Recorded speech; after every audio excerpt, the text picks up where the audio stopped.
After taking 1 month off, we are back. Welcome back to the Unlockable Podcast. We'll talk about why we had to take a month off, but what you're really here for is some sweet, sweet virtual reality talk, and that's what we're doing today. We're going way back to before any of us were born and covering everything we've seen so far, plus we'll be going into the future of the hardware and what we'd really like to see. Without further ado, please give us a thumbs up wherever you're listening to this, and let's dive into the state of virtual reality video games.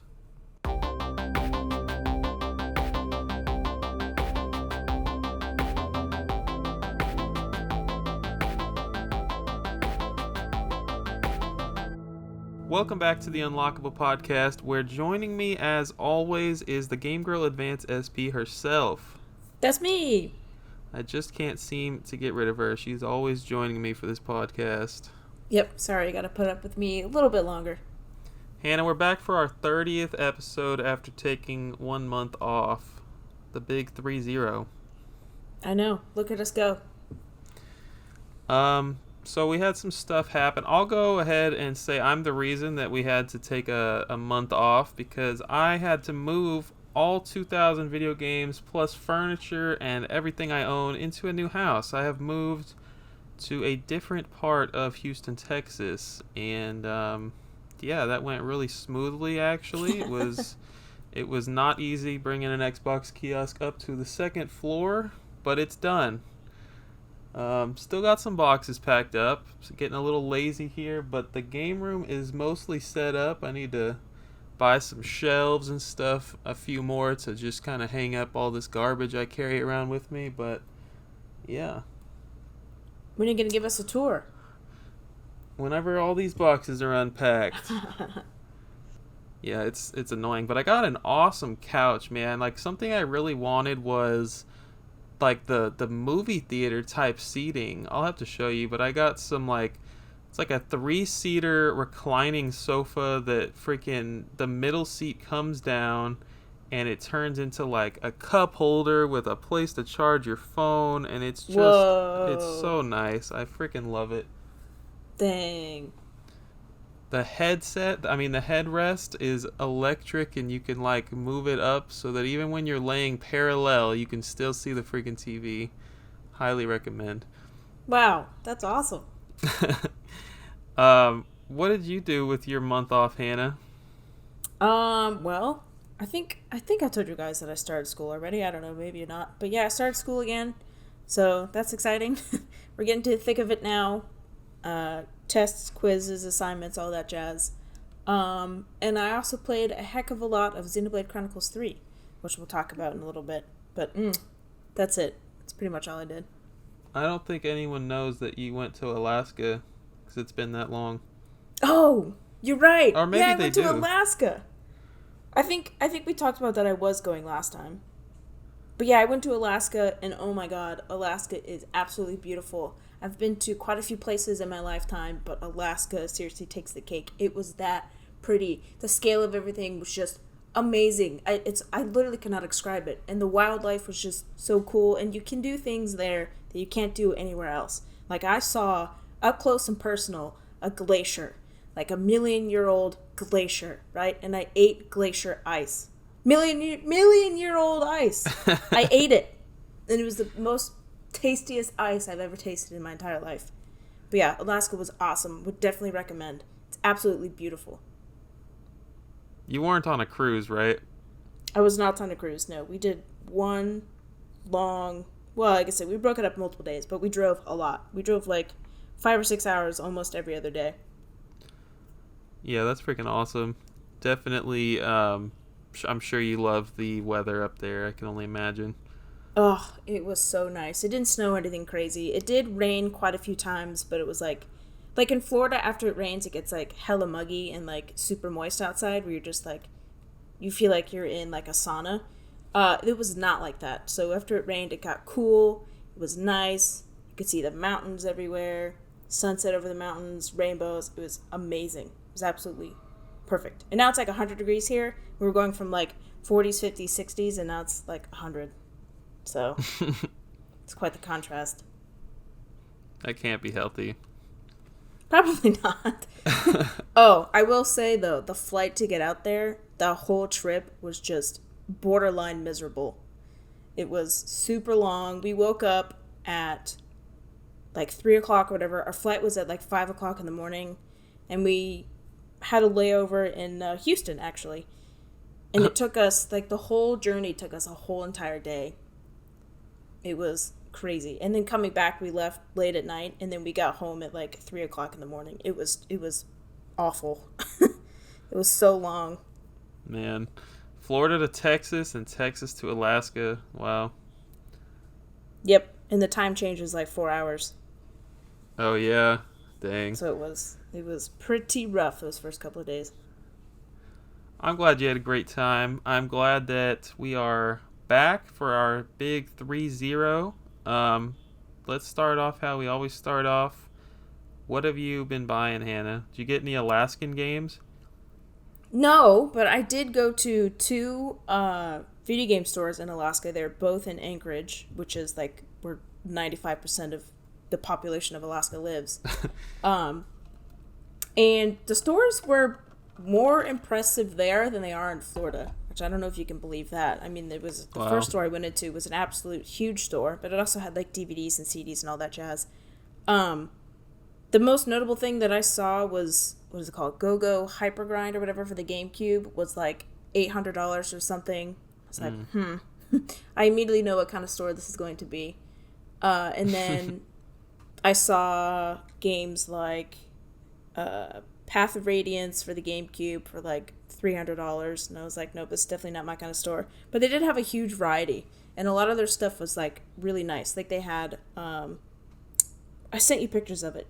The 32X, the Sega 32X or whatever. They had those games in box. They had a lot of other cool stuff in box and looked pretty nice. They had Amiibo, Switch, the whole shebang, but it was just really expensive. And then the other store I went into was like in a really sketchy part of town, which I obviously didn't realize it because I'd never been there. It was a smaller store. They had a bunch of stuff, but I hate when video game stores do this, is they put their games in the counters and they have like lights shining on them. So like all of the covers and stuff were just faded. Oh, that wow. Annoys me to no end. I was like, dude, you realize that all your stuff is faded, and they have like the windows and the doors open, and it's just, it drove me insane. Because they had really cool stuff, but every single thing was just sun faded. Dang. It's awful. I hate that. I didn't know that the sun was actually shining over there in Alaska. The sun does indeed shine. But it doesn't go down, so it's just eternally shining.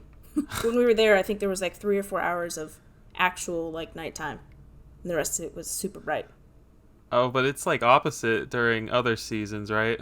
Yeah, so I think winter is the opposite. That's it's mostly interesting. dark and a little bit of sun. But yeah, that was my experience there. I did not buy anything because I figured it would be too hard to transport back, and shipping from Alaska is not cheap. But other than that, I did buy the Callie and Marie Splatoon amiibo, which came out a long time ago and were super duper duper expensive. It was like $80 to $100 if you wanted to buy it in the package for the longest time, and I got it for retail at $25. So thank you. Patience pays off. Brand new? Brand new. Best Buy. Oh, heck yeah. Yep. They restocked them, so that was nice.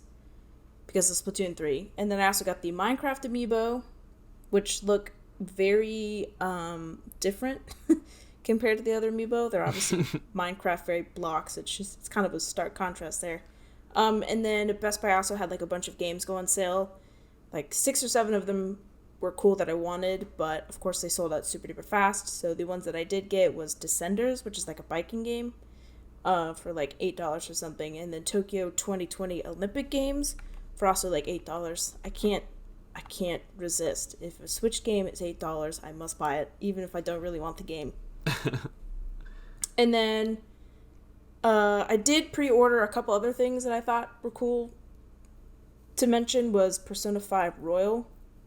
Pre-order that one from Target. They had a $10 off deal, and you get $10 if you pre-order it, so I did that.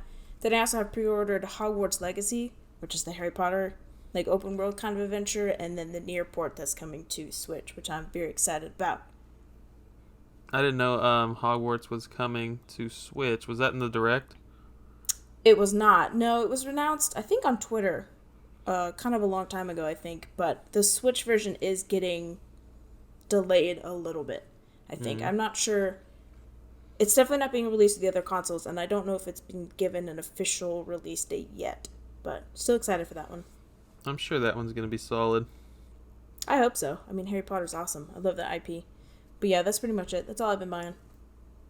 That's a lot. 2 months worth, I suppose. Yeah, it's a lot for me, especially. I pre-ordered something from Best Buy. I pre-ordered the double pack for the Pokemon games. I'm looking forward to those games. I really am. Is that your first double pack? Heck yeah. Yeah, I see Europe's getting like a steelbook, so lucky them. They always get fun stuff. Other than that, I have bought very little. I guess I spent money on moving, and I bought this couch, and yeah, just new house things I've been buying. But I have bought a few GameCube games towards the set. Nothing exciting. I got Curious George with the movie ticket. All right, with the freaking movie ticket. Curious George? Did it come with a raincoat too? That would be a cool pre-order bonus. Not even gonna lie. SpongeBob Lights Camera Action, The Sims 2, Knockout Kings 2003, Gun from 2005, and Powerpuff Girls Relish Rampage Pickled Edition. And I'm going to take a pause here and tell you that I did not know that there was a non-pickled edition of this game. I thought it was just like something clever that they put on the box for marketing or whatever, but this game actually came out on PS2 unpickled. All right, it was just Relish Rampage.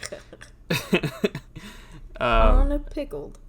So I think there are some small additions to the GameCube version, or some small changes. I'm not exactly sure what they are, even after trying to look it up. But it is pickled.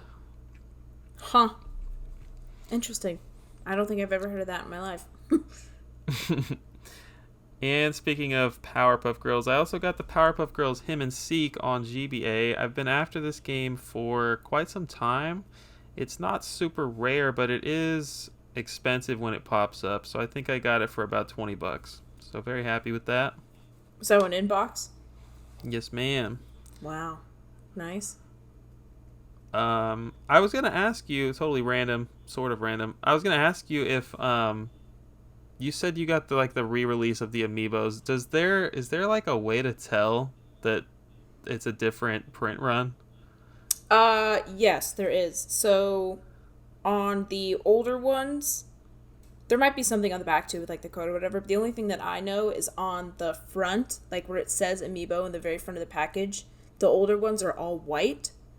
And then the later releases, it's white, and then there's the logo. It's a red patch, the Nintendo logo, on the very front. Does that make sense? Yeah. So it's just a little bit different packaging. It sounds like that's something that changed like during a certain year, instead of something that's like, hey, this is print 1 and this is print 2. But usually the reprints don't happen like 1 year apart. It's usually like 3 or 4 years apart. So it's right. All the older ones are getting restocked, is what I'm saying. The newer ones are not. That's how I can tell. I'm sure there's some kind of code on the back, and I just don't know it. But that's how I can tell. Yeah, just curious. You said you've been playing Xenoblade. You want to talk about that? Yeah. So I am just under 100 hours in Xenoblade. It's one of those games that came out a few days before I went to Alaska. And I was like, oh my god, I'm gonna be thinking about this game every day I'm in Alaska, which was absolutely not the case. But I played it pretty much at least an hour or two every night while I was up there.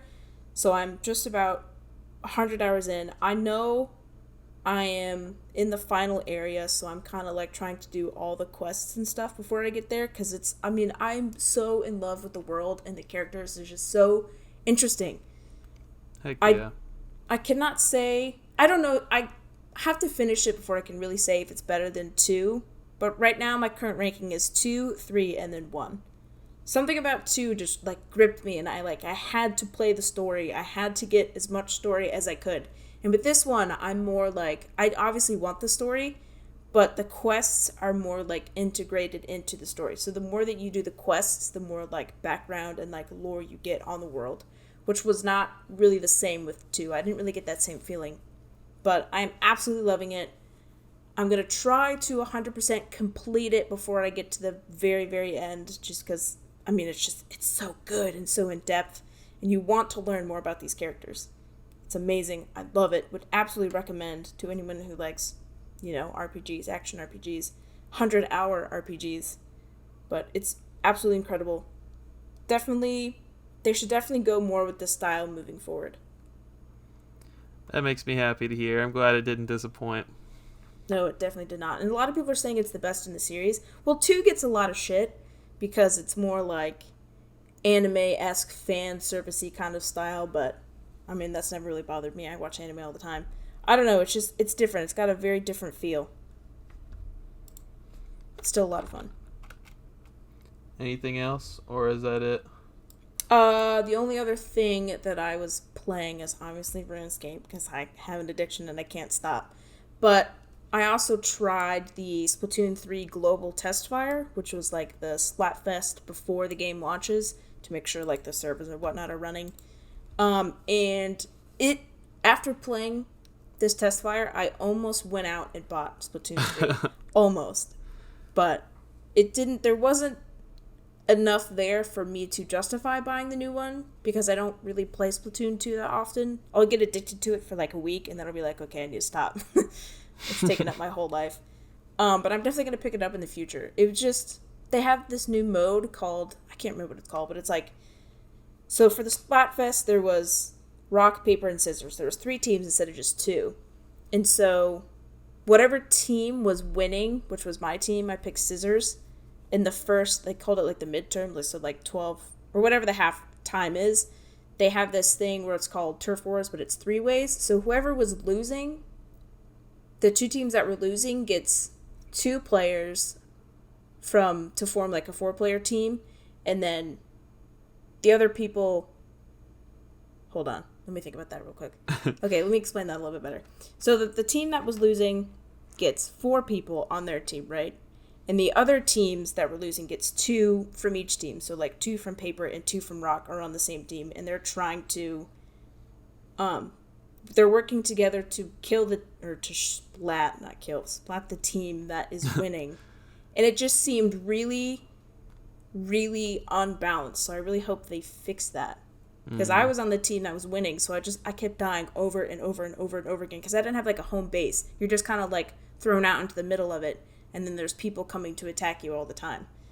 It was fun, but I did not win a single game. And I'm not necessarily a good player, but I'm also not a bad player. I feel like I should at least won, 1 in 4 rounds, and I won nothing. And we ended up losing the Splatfest. So did the game feel like a copy and paste of the first 2? Yes and no. Obviously the same mechanics are there, but like they added new weapons and new like specials and whatnot. And it just, I don't know, it felt smoother. Like everything was running smoother, faster, like the frame rate was better. So if you're into like a really intense competitive play, obviously you're going to want to get the newest one because it's just smoother, better, performs better. But, I mean, I'm happy with 2. If you were happy with 2, you'd probably be happy with this one, but you'd also be happy not picking up this one. You know what I'm saying? Yeah. I don't know. I don't think I was ever really on the fence about it. I think hearing you say that you weren't picking it up months ago had me like, yeah, I think I'm good. And, yeah, I haven't even watched gameplay. I should probably like see somebody streaming it or something and see how it plays. I mean, it would be a good time regardless, but I'm not a super competitive player, so I'm probably not the person to ask. Yeah. I don't know. Didn't get a lot of hours in the first 2. But let us know if you're enjoying Splatoon 3. What have you been playing? Nothing? Just moving? I actually, usually I got a long list of things I've been playing. I have stuck to 2 games, And last episode, I said that I really wanted to play Two Point Campus. It came out like a week or two after that recording, so I did play it, probably the week it launched. That game is a blast. It's exactly what I was looking for. Like, I really wanted some kind of simulation. I guess it's called a management game, since we did a whole thing on genres, but it's a management game, and it is the sequel to Two Point Hospital. For those of you that don't know, it's published by Sega, but yeah, it's a blast. Basically, there's 12 levels, and you want to you can beat each level. I think of like iPhone games where you get like 3 stars determining your progress, like determining how well you did, right? Mm-hmm.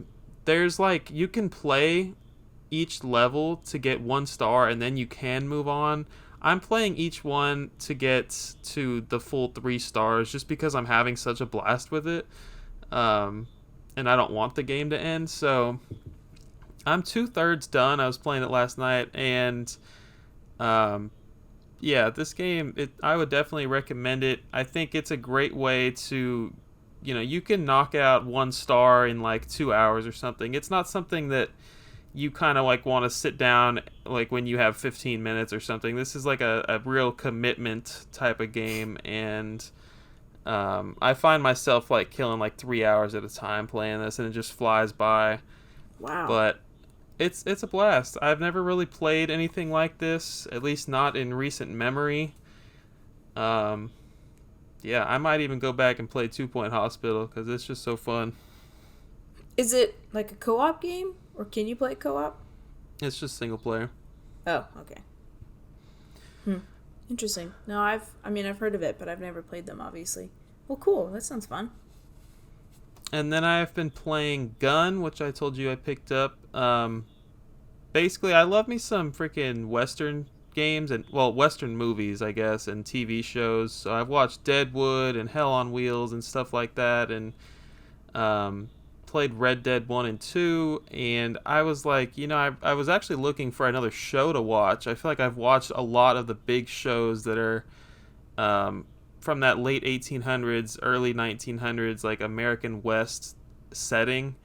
And, one Sunday I was just like, you know what, maybe I should go and like look into more games, kind of like Red Dead.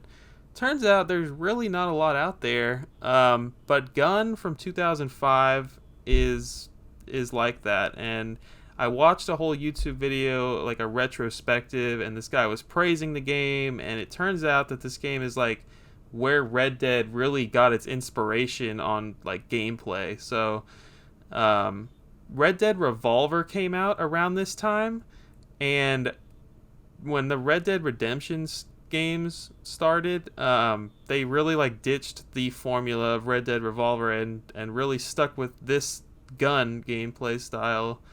And yeah, it was a good game. It was like 6 hours long maybe, and definitely would probably say it's better on Xbox 360, but I did play it on GameCube. I wanted to like kill 2 birds with 1 stone since I have to complete the set anyway, so I bought that and played it on the GameCube. But yeah, it was like a third-person shooter. It's aged decently. It's not the best game in the world in 2022. It's alright. But the camera was real screwy, huh? The camera was fine. Oh. It wasn't a 3D platformer. Oh, gotcha. But yeah, other than that, I still play a lot of Mario Strikers with my roommates now, and that game's still not great, but I'm excited for 2 new characters to come out. Which, spoiler alert. That'll bring us to the news. Alright, want me to take it away? Take it away. Alright, so we just had our September Nintendo Direct, which was, it was alright. We'll talk about that a little bit later. But yeah, so the first thing started off with Fire Emblem Engage, which is the next mainline entry into the Fire Emblem franchise. And it's coming January 20th of 2023. So if you're a fan of Fire Emblem, there's a gajillion games that you can play out there because they come out like every year. But there's also a really cool collector's edition, which just the cover art looks absolutely beautiful for it. Almost convinced me to buy it, and then I realized that I don't like that style of games necessarily. And so a lot of people were thinking that this Fire Emblem game that was rumored for a long time was going to be like a remake of Path of Radiance or Radiant Dawn, which are like the super hella expensive ones on the GameCube and the Wii. But it wasn't. Not even close. Doesn't mean that those aren't coming in the future, but I feel like since this is a rumor and like there was like leaks about it and stuff, there's in the game there's older generation characters, so like Marth, and Cecilia or something. I can't remember her name exactly, but she's like the redheaded one. So I feel like the person saw that Marth was in the game and they're like, oh, obviously it's a remake. And so they had like all the Fire Emblem fans so excited to have these games playable on the Switch, and then it's like, psych, these are just older characters in the newer game. So yeah, big old psych to the Fire Emblem fans. The next thing, we were talking about this earlier, is It Takes Two is coming out on the Switch on November 4th of this year. And you said it's all co-op. I don't think you can play it single player. Yeah, it's a 3D platformer, you said, and it actually looks pretty cool. I looked it up. The next one is Fatal Frame, Mask of the Lunar Eclipse, which is coming here in early 2023. That's the like super duper scary one where you have to like take pictures of the evil entities or whatever and like this haunted ass mansion. No, thank you. But I guess that series is making like a, I don't know, like a comeback here in the West. Didn't we just get another one not that long ago, another direct? I think they're both games that were out in Japan already. Oh, and they're just making their way this way? Okay, that makes sense. And then the next thing is Wave 2 of the Xenoblade Chronicles 3 expansion pass is coming out October 13th of this year. It features a new character. I tried not to look at it too much because I don't want any spoilers of any kind. But it's going to be followed by several other DLC packs, which I've already bought for $30. Hell yeah. Heck yeah. Which are coming out in 2023. So I've spent lots of dollars on Xenoblade Chronicles 3 at this point. Then the next thing, SpongeBob SquarePants The Cosmic Shake arrives on Switch in 2023. Low-key, SpongeBob platformers are so much fun. Yeah, I agree with that. They're so... I used to play one on the Game Boy and the Game Boy Advance, and it was so much fun. You're just freaking over there killing enemies with your spatula. Your handy-dandy spatula. Or your karate glove. Oh, your karate glove. They're just so fun. And this one actually looks a lot better than the remake of the other one that came out. This one the graphics look really nice in this one. Next thing is they're making a sequel to Octopath Traveler, which is coming February 24th of 2023. It's a true sequel to the first one, and it's going to feature, you guessed it, 8 more characters. I want to play the first one. I still haven't played it. You should play the demo. Okay. Yeah, it's really good. It carries over to the full game if you want to do it that way. And the next thing, there was no Game Boy or GameCube games announced for NSO at this direct, but there were more Nintendo 64 games. Those would be Pilot Wing 64, Mario Party 64, Mario Party 2, and Mario Party 3, Pokemon Stadium 1, Pokemon Stadium 2, 1080, Snowboarding, it's Excitebike 64, and, drumroll please, GoldenEye 64 with online play. Hell yeah. I don't know who is asking for, dang it, I forgot. Never mind. It was stupid. Just go ahead. Pilot Wings? Is that what you're talking about? Yes. Who the heck is asking for Pilot Wings? Well, you know what? I've never played it, so I would play it. Anyway, so yeah, those are coming over the next several months. It's not all at one time. I think even they said it was going to carry over into 2023, so that's fun. Excited to play Mario Party, though. I love the original Mario Party games. They're so much fun. Those are a really cool addition, honestly. I'm glad they're doing that. Those are the first ones that I ever started playing with my friends. Every time we used to go over to my friend's house in high school, she had a Nintendo 64 too, and we used to play those games all night long. It was so much fun. But they always had... There's that issue with the N64 joysticks on the first game. Like, I wonder what they're going to do about those mini games. I'm sure they'll probably turn it down just a little bit. But yeah, Wii people are getting blisters on their hands from spinning the joystick around. That's so funny. Yeah. But yeah, so the big one obviously there is GoldenEye 64, which has been rumored for forever. I'm very excited for that one. I'm going to freaking shoot me some people on Goldeneye. I love that game. Especially online play. That's going to be so much fun. So glad I paid $50 for that. Service. Next thing, Pikmin 4. I'm not a huge Pikmin fan, but I know that people have been looking forward to Pikmin 4 for the longest time. They got Hey Pikmin on the 3DS, which I thought was going to be Pikmin 4. So it's here. Coming in 2023. Very happy for those fans. Next thing you already mentioned, but Mario Strikers Battle League will get second free update with Pauline and Diddy Kong confirmed for the roster, as well as more gear and a new stadium. So that's exciting. Sort of, yeah. Next, we got some more Bayonetta 3 footage, just a little bit, kind of just like a teaser, but we did get a release date of October 28th, 2022. They reconfirmed that.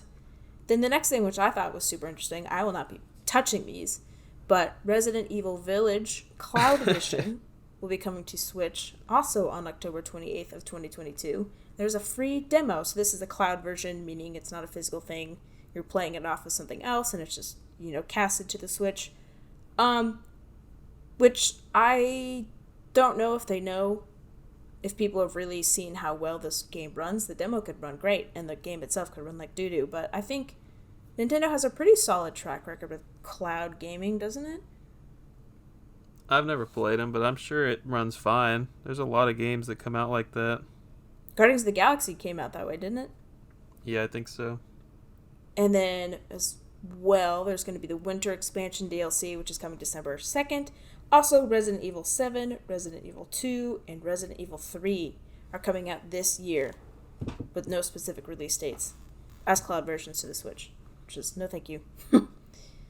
Then Saifu will be coming out to the Switch on November 8th. This is like the Yakuza style-esque game where like every time you die you age, which I thought was such a cool concept. So you're trying to like beat the evil or the bad guys or whatever with a certain amount of lives before you die. So like if you die a gajillion times, you age up to like a 100-year-old man and then you die, then it's over. I thought that was such a cool concept. Wow. The next is Crisis Core Final Fantasy VII Reunion. Will hit the Switch on December 13th. So if you're a Final Fantasy game, you can play not the newest one, but some of the older ones. Yay. Then, this one surprised me. I didn't think Kirby would get this much love this year, but Kirby's Return to Dreamland, the 2011 game, is coming back to Switch. Yeah, I think that's a good one that a lot of people probably skipped on the Wii because it was sort of late in the life cycle, but really fun 4-player game. And it's pretty expensive.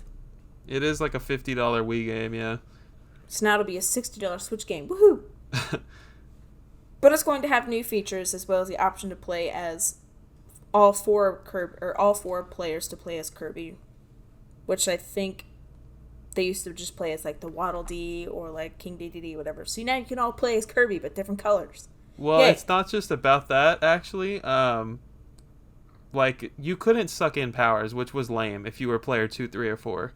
So that's actually a really cool adjustment. Oh, that's cool. I didn't think of that. Wow. How lame that you can do that before. Okay, well, cool. Now you can do that.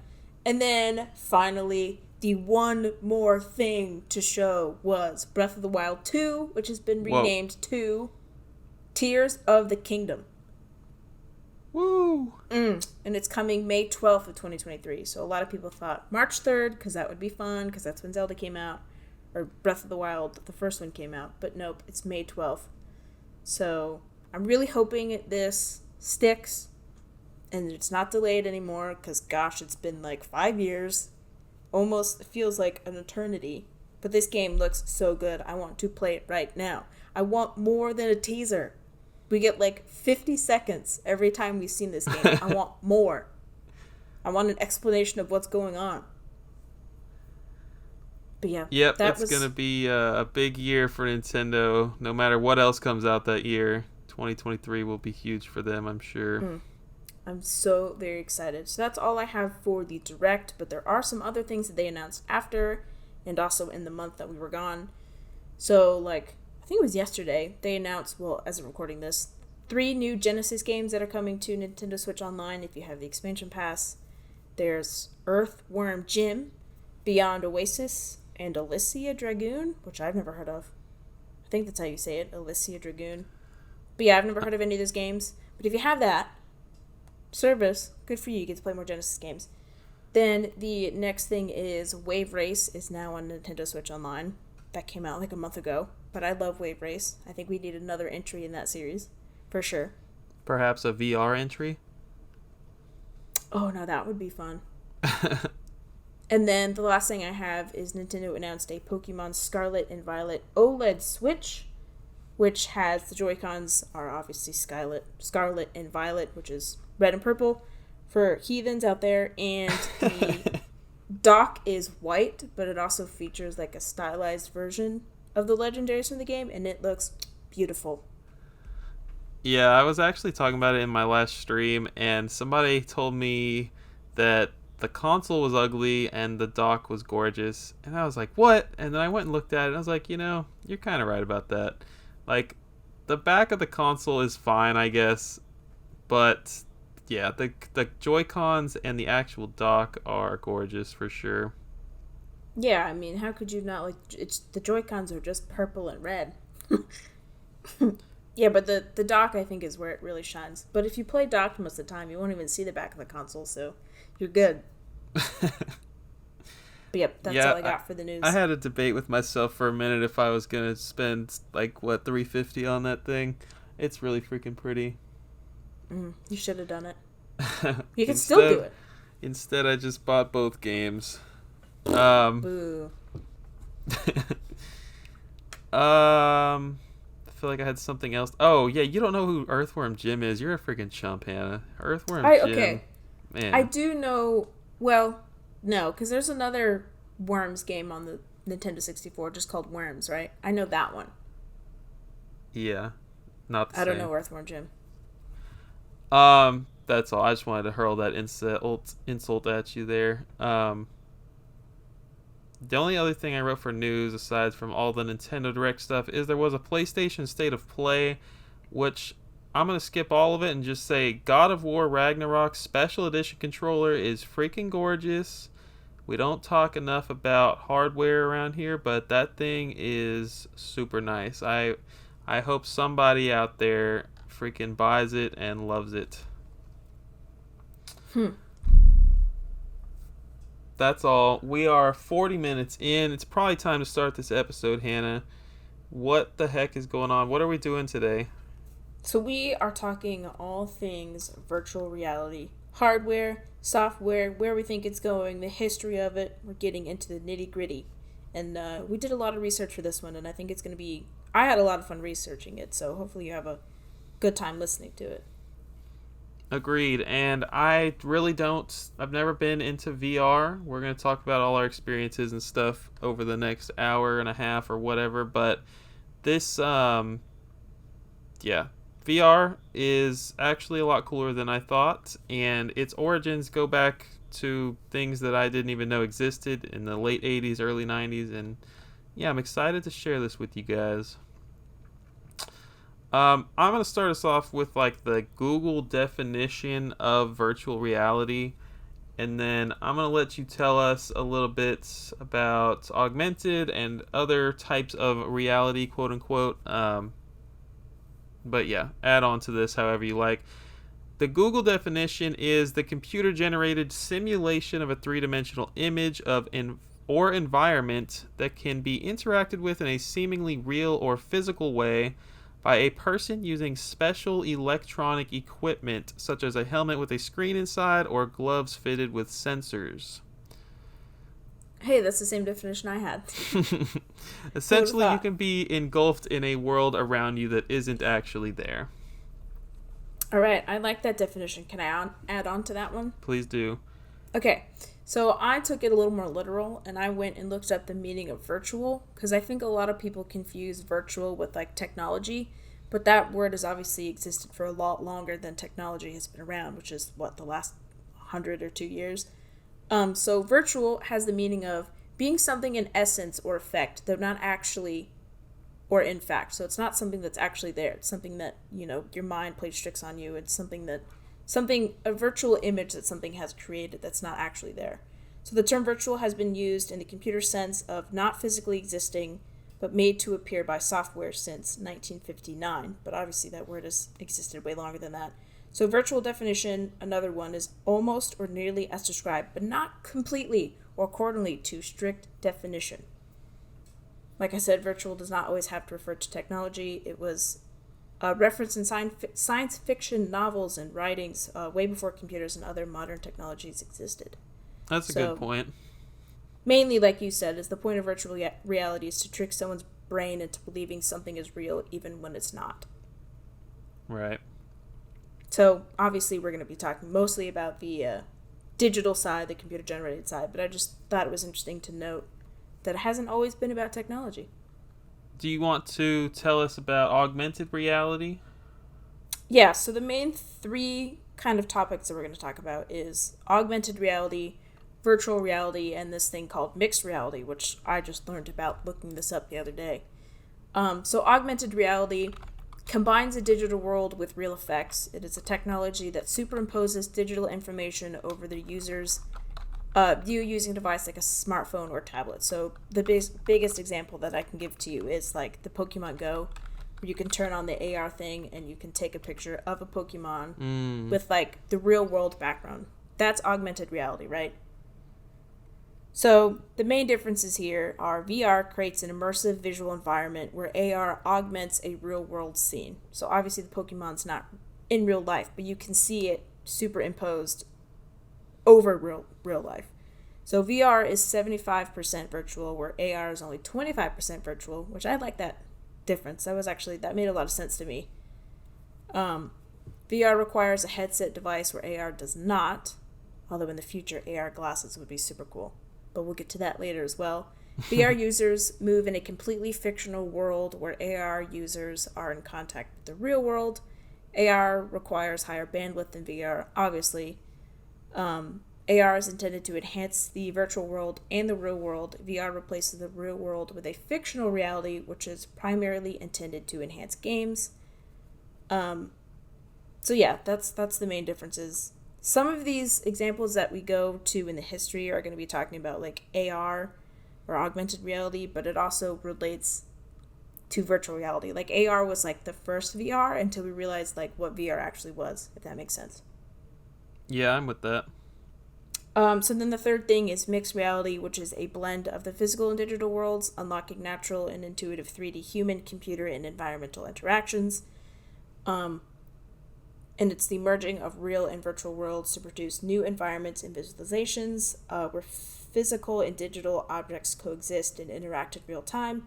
Mixed reality does not exclusively take place in either the physical world or the digital world, but is a hybrid of augmented reality and virtual reality. So the main reason why I brought this one up, and we'll talk about it a little bit later as well, is you mentioned Mario Kart Live home circuit, which is, you know, it's a Mario Kart. It's like Mario in like a remote control car with a camera on it, and it projects whatever that camera is seeing onto your Switch, so it looks like you are playing as the cart, but you're also moving that cart around in the physical world, so it's both physical and digital, which makes it mixed. Does that make sense? Yeah, it definitely sounds like augmented reality to me, Hannah. Nope, it's different, because it actually has physical things moving around. I mean, they're very close related, but yeah, I mean, all these things are. But mixed reality has things moving around. Just a side note, where the heck did Mario Kart Live go? That game came out and died, man. I don't know anyone that owns that, plays that. That game is just gone. Well, what if I told you it wasn't for 20-year-olds? How many 5, 6, 7, 10-year-olds do you have in your life? What if I told you that I am 26, Hannah? I'm not freaking 20 years old anymore. Okay, well, there you go. Do you have children? No. All right. Okay, did you have more for that section? Nope, that's it. I think, yeah, very well put. We're going to dive into the history of VR, and before we get into the actual video game stuff, yeah, we're going to talk about way before computers and everything, and by we, I mean Hannah, but before that, just wanted to say that people like knew we would one day be able to achieve virtual reality, even like hundreds of years ago. It really just depended on what sensory inputs were fed to the brain. It's really just about tricking the mind, as Hannah said. Before technological advancements, artists were painting 360-degree panoramic murals in order to fill a person's entire field of vision. The goal was to just make you feel like you are in the setting that was painted. So, yeah, like even talking about all of this stuff, like you were just talking about all these different types of reality, it's like it still feels like the future. Like it's just always been like that's like these words all sound like buzzwords for the future and stuff. It's just funny to me, but I'm gonna let you take it away, starting way back in the 1800s. Yep. So what you said was probably my first example, but obviously, like I said, the word virtual and that kind of concept has been around for a very long time. And also the history of anything is widely debated, right? You could talk to one scholar and he'd be like, yeah, it goes all the way back to the cavemen, whatever, blah, blah, blah. Anyway, this is one of those history that's widely debated and contested among people and scholars. The earliest attempt at VR that you said is 1930s, or just the 19th century. And the next one I have, I think you also have this one, is 1838. A man named Charles Wheatstone conducted some research which demonstrated that the brain processes two different 2D images coming into the eyes into one single 3D object. So if that makes no sense to you, just like close one your eye, and if you throw a ball at you, you're not going to be able to catch it, right? Because you have no depth perception. But if you open up two eyes, you're getting a slightly different angle of the same view, and you can actually see in 3D. Does that make sense? I don't know. I feel like a one-eyed guy could catch a ball, Hannah. Well, you could learn to, but if you just cover one of your eyeballs and you try to catch a ball, it'd be incredibly difficult. As someone who doesn't grow up half blind, I'm definitely right. Anyway, so basically what that means is you have, we're going to say stereoscopic images a lot in here. So just, if you're viewing something like your computer screen, right, and you cover one of your eyes, it's only going to be able to see, from point A to point B. But if you have both eyes open, it's going to cover like point A to point C. So it's going to give you more of a wide view. You also have your peripheral vision and all that stuff. So both of those things combined makes the 3D image in your head. And I'm not going to try to explain that biologically because that's all I got, right? I'm not a biologist. And just to be clear, like the word stereoscope is like an actual object that was created in the 1830s that you look into, and it looks like a headset for like a Virtual Boy, but you have two different images displayed in each eye hole, and it makes you see a single 3D object, like Hannah's saying. Right. It's just the second your right eye is seeing just a little bit off from what your left eye is seeing, so it gives you a field of depth. So his research, obviously, which was kind of cool, the same concept was used for the Viewmaster. I'm sure you know what that is. The Viewmaster? 30 years old. Yeah, you put the little slides in, and it's like a little thing you click up to your head. It's like this. There's pictures on a circle on a wheel, and you click it. Oh, yeah. I didn't know that's what it was called. Yeah, but you know what I'm talking about, right? I do. So that same concept we use for like the Viewmaster in cheapy VR headsets, which we'll get into later. So the next one is like a gajillion years later, almost 100 years later, is the mid-1950s, a cinematographer, Morton Hellig, sorry if I'm pronouncing that wrong, developed the Sensorama, which was an arcade-style theater cabinet. The machine simulated all the senses, not just sight and sound, which we have with modern VR headsets. It also included like a wind machine and a smell-o-vision kind of thing where it like generated smells. Nice. As well as like a vibrating chair, so you were like fully immersed. He didn't do video games though. He was a cinematographer, so he did films. So he made 6 unique films, which I don't know, they're kind of risque. One of them might be a little risque. There's Motorcycle, Belly Dancer, Dune Buggy, Helicopter, A Date with Sabrina, and I'm a Coca-Cola Bottle, which I don't know what that is. I don't know what you'd smell about a Coca-Cola bottle. Metal? Iron? I don't know. Very weird. But anyway, the best way I can describe what it looks like is, have you ever seen one of those blood pressure machines at like the grocery store? So it kind of looked like that mixed with like like a Mario Kart or like a Cruise and Blast kind of racing arcade machine. So just imagine you're sitting on the chair like the blood pressure machine, but then there's like a giant screen in front of you, and you kind of put your face into like, not a cage, but something that blocks like your peripheral vision. And you're looking at the screen, and there's like a vent in there for like the wind, and you're sitting on a vibrating chair. It's kind of freaky looking. Like, it's not like colorful and flashy like modern arcade games are. It's like metal and like cold and like it looks medical. But yeah, that was one of the first examples. Then in 1960, the same guy made the Telesphere Mask, which was the first example of a head-mounted display. This display did not offer head tracking, meaning so when you moved your head, that the thing didn't move. But like your view didn't move, but it was also used to show a non-interactive film medium. So again, we're not quite in video games yet. Then shortly, 1 year later, in 1961, two engineers developed the first precursor to modern VR headsets, like we know today, called the Headsight. This wasn't developed for films or video games, though this was used to simulate dangerous situations for military. So that's going to be kind of a common theme as we're going through here. A lot of these earlier VR things were for military or pilots or astronauts, things that like simulated real life. It's not like a video game or anything, not yet.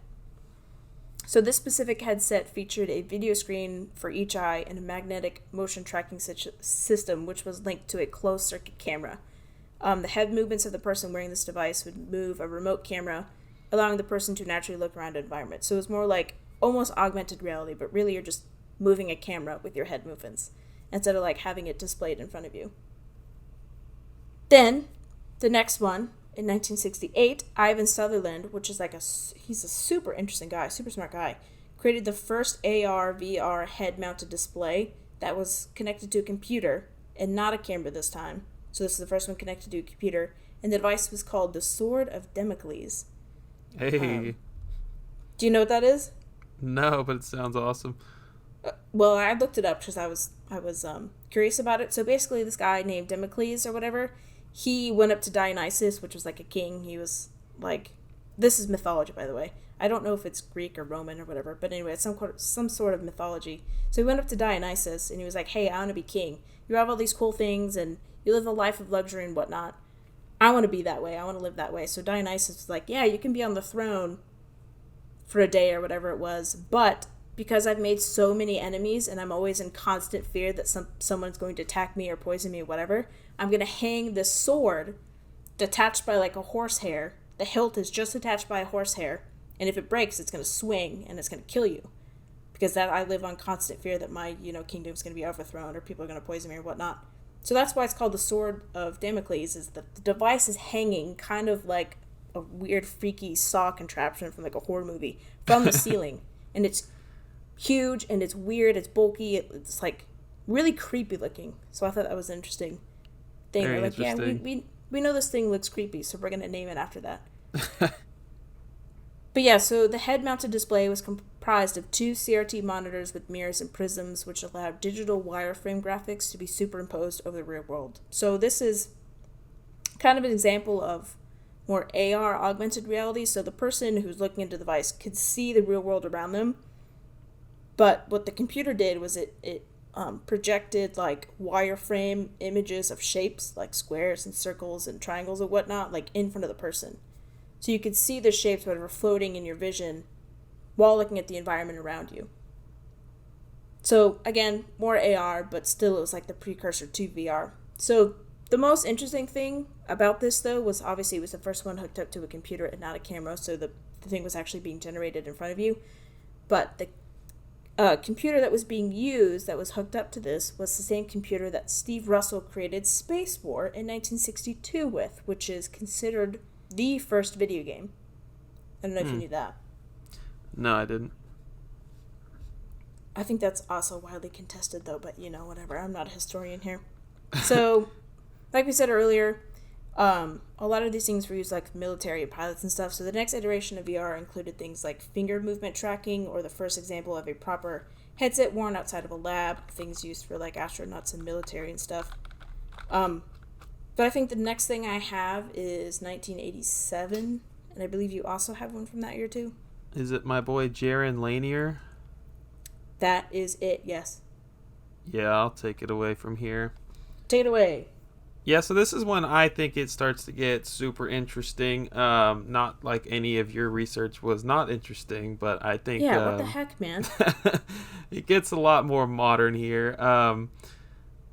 Jaron Lanier, he founded Visual Programming Lab, VPL, and started to really use the term virtual reality really frequently. I guess people often online like to say that he's the one who coined the term. I'm sure somebody out there is really mad at my guy Jaron, whatever, and I think it's Yorin, by the way. no way. Oh no. I'm pretty sure Cut it's all of pronounced this. Yorin. But I could be wrong. Man. Well, we're going with Yorin. Probably won't say his name for the rest of the episode. But so this company is recognized for helping to expand the world of VR like immensely. You can, of course, add on to any of this that I'm going to say if you have other stuff. But this was the first company to sell VR gloves and goggles. VR goggles, they called them the iPhone with EYE phone and the iPhone HXR. I'm not 100% sure what the difference was between those two models, but I can tell you that the first one was 10 grand and the latter was 50 grand. Thousands of dollars, y'all. Thousands of dollars for these things. The iPhones with controllers and proper computer would cost you about 250 grand. And, that's a lot of money now, but that was 1987, so nuts. It's even more money. I found a picture of two people demonstrating them in 1989, like on Sony Trinitron CRTs, and it really looks like what we have today. And I don't know what that says about what we have today, but that was like 1989 to 2022. It just, aside from like polygonal graphics, it was very similar. So that tells you that this company was very advanced, and it also tells you that we have not progressed a lot in 35, 40 years. I don't know. We'll talk about it. But hardware limitations unfortunately had this thing running at, are you ready, 5 to 6 frames per second. Whoa. Wow, now people cry if things aren't at least 60. I mean, TVs at the time were running 30 frames a second, so 5 to 6 was just absolutely painful. Astronomical. Anything you want to add to that? No, not necessarily for that one, but I will say that this was like a major development in VR haptics, which is like what simulates touch. So I think that was an important stepping stone. Then I have another one for 1989. Do you have one for that? Yeah. Oh, okay. Go ahead. I will say that our boy Jaron Yoron, he is still working in virtual reality to this day, so that's cool. Oh, wow. Is he an old man? He doesn't look that old. Oh, all right. For 1989, it's the Power Glove. Is that what you have? Kind of, yes and no. So what I have for 1989 is NASA gets involved into VR and creates a VR sim for astronauts.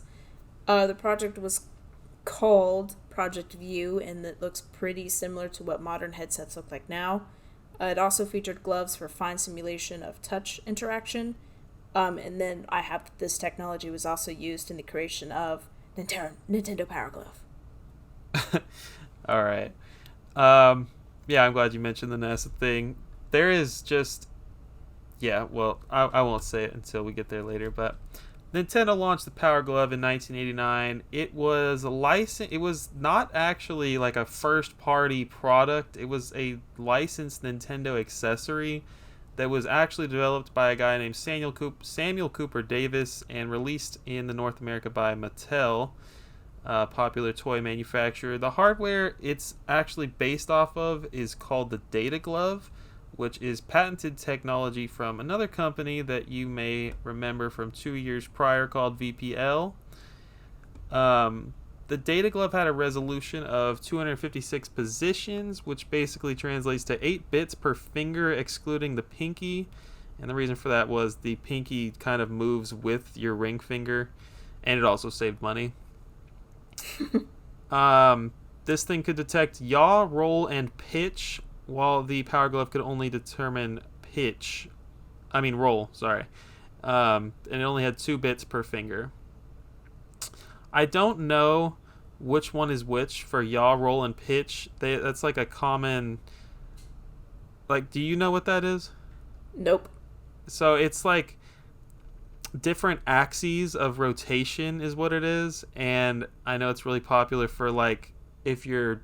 I don't know, if you're flying a plane, you have to know about yaw, roll, and pitch. It has come up in my freaking math classes in college, so I should know what they are, but whatever. Nobody really needs to know anything more than what I've already told them for this episode. The Data Glove used fiber optic sensors, while the Power Glove used sensors coated with conductive ink. Thought that was pretty interesting. That was cool.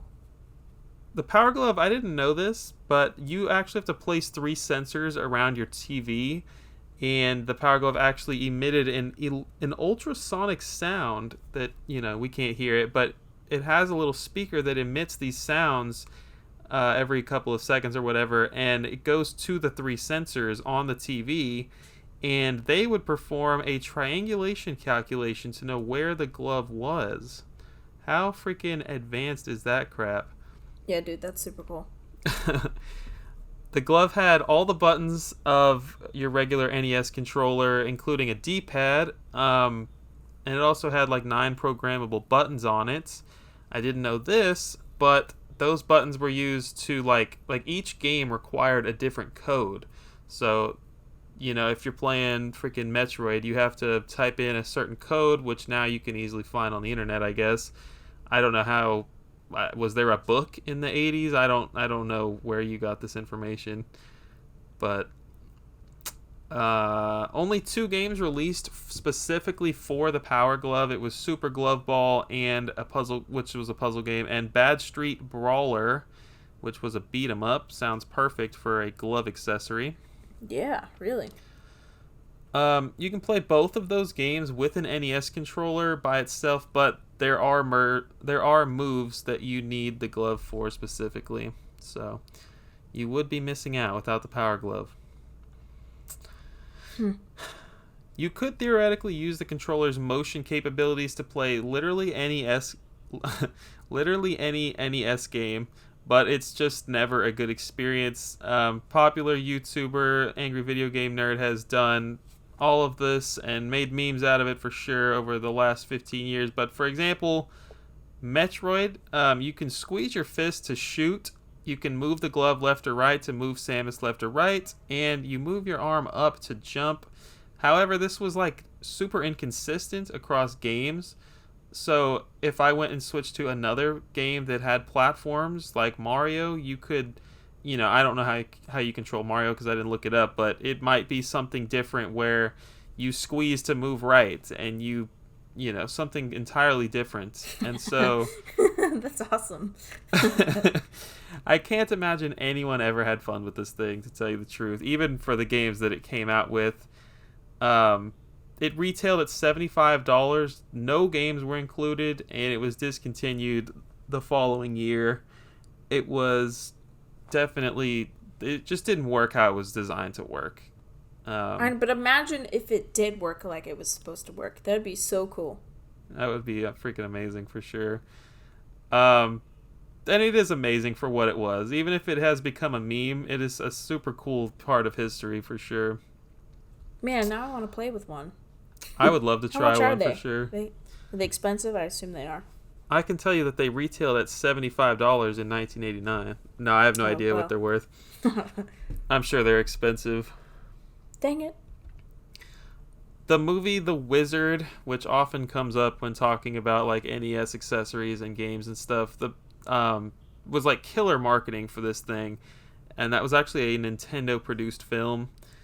I still have not seen The Wizard. Have you seen The Wizard? Nope, I've never even heard of it. Yeah, it is like a famous 80s movie. But yeah.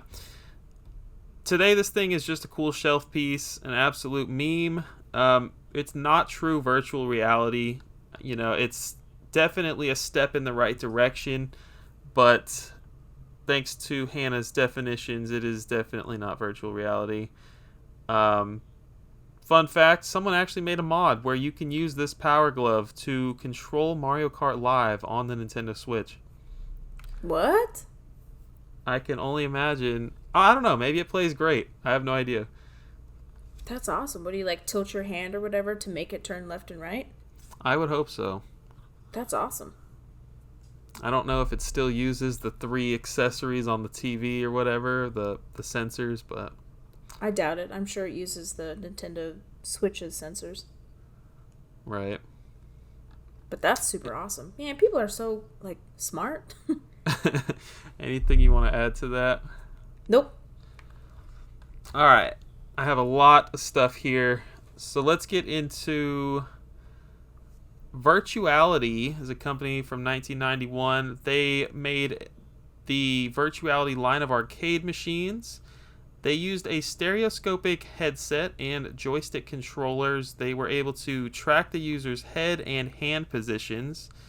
If you Google Virtuality, like arcade, you'll see a picture of some kids sitting around in a circle, like in like beanbag chairs almost, and they are just having the time of their life playing some freaking Virtuality arcade machines. The first lines were the 1000 series, the SD, and the CS. They were actually powered by a Commodore Amiga 3000 computer. This is a European company. These were expensive machines, definitely not like something you bought your kid for Christmas. They were more for the general public to experience virtual reality at arcades. And yeah, they ended up being pretty successful for the company. So I was born in 96. I definitely didn't know that these existed, but super cool. Very cool. 1993, famous company that we all know and love, Sega, had planned to launch a VR accessory to play on the Genesis, but it actually never saw the light of day because of technical complications. That's Wikipedia's wording there, but you get the point. It just probably was too expensive or it was too difficult. They just never got it right in time. This was being handled specifically by Sega of America, and I bring that up because Sega of America and Sega of Japan were working on completely different VR projects and not jointly. What is there, no communication there or what? There was a lot of headbutting between the two like presidents, I guess, during the 90s, and I think that was one of the many things that led to Sega's demise in 2000.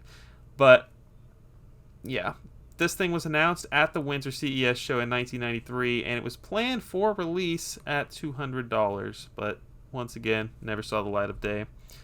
Over there in Japan in 1994, Sega had the Mega Visor accessory, which was developed by Sega of Japan in conjunction with Virtuality. You see, there's a lot of, like we mentioned VPL twice, we've mentioned Virtuality twice, like all these companies are kind of working together here, which is neat. It turned out to be one of Sega's, it was one of the most advanced VR displays of the 90s. It was used on the Sega Vr1, which was essentially the name of Sega's indoor theme park attraction. What? I know, I was crazy. I had no idea that this existed. But it was used on... It was basically like a Dave & Buster's. So, or it was like the things that you see at Dave & Buster's where... once again, how far have we really come in 30 years? I don't know. It doesn't seem like we've come very far. But, yeah, that's what an indoor theme park attraction is in this scenario. The hardware had its debut in 1994 at Yokohama Joypolis, which was one of Sega's indoor theme parks in Japan. An entire park dedicated to these things. Man, Japan has it. They have so much cool stuff over there, man. Turns out it was actually also shown at Sega World, which existed in London, and Sega World in Sydney, Australia. So literally just not us. Wow. What the heck? I know, freaking Australia gets nothing, and they had a Sega World.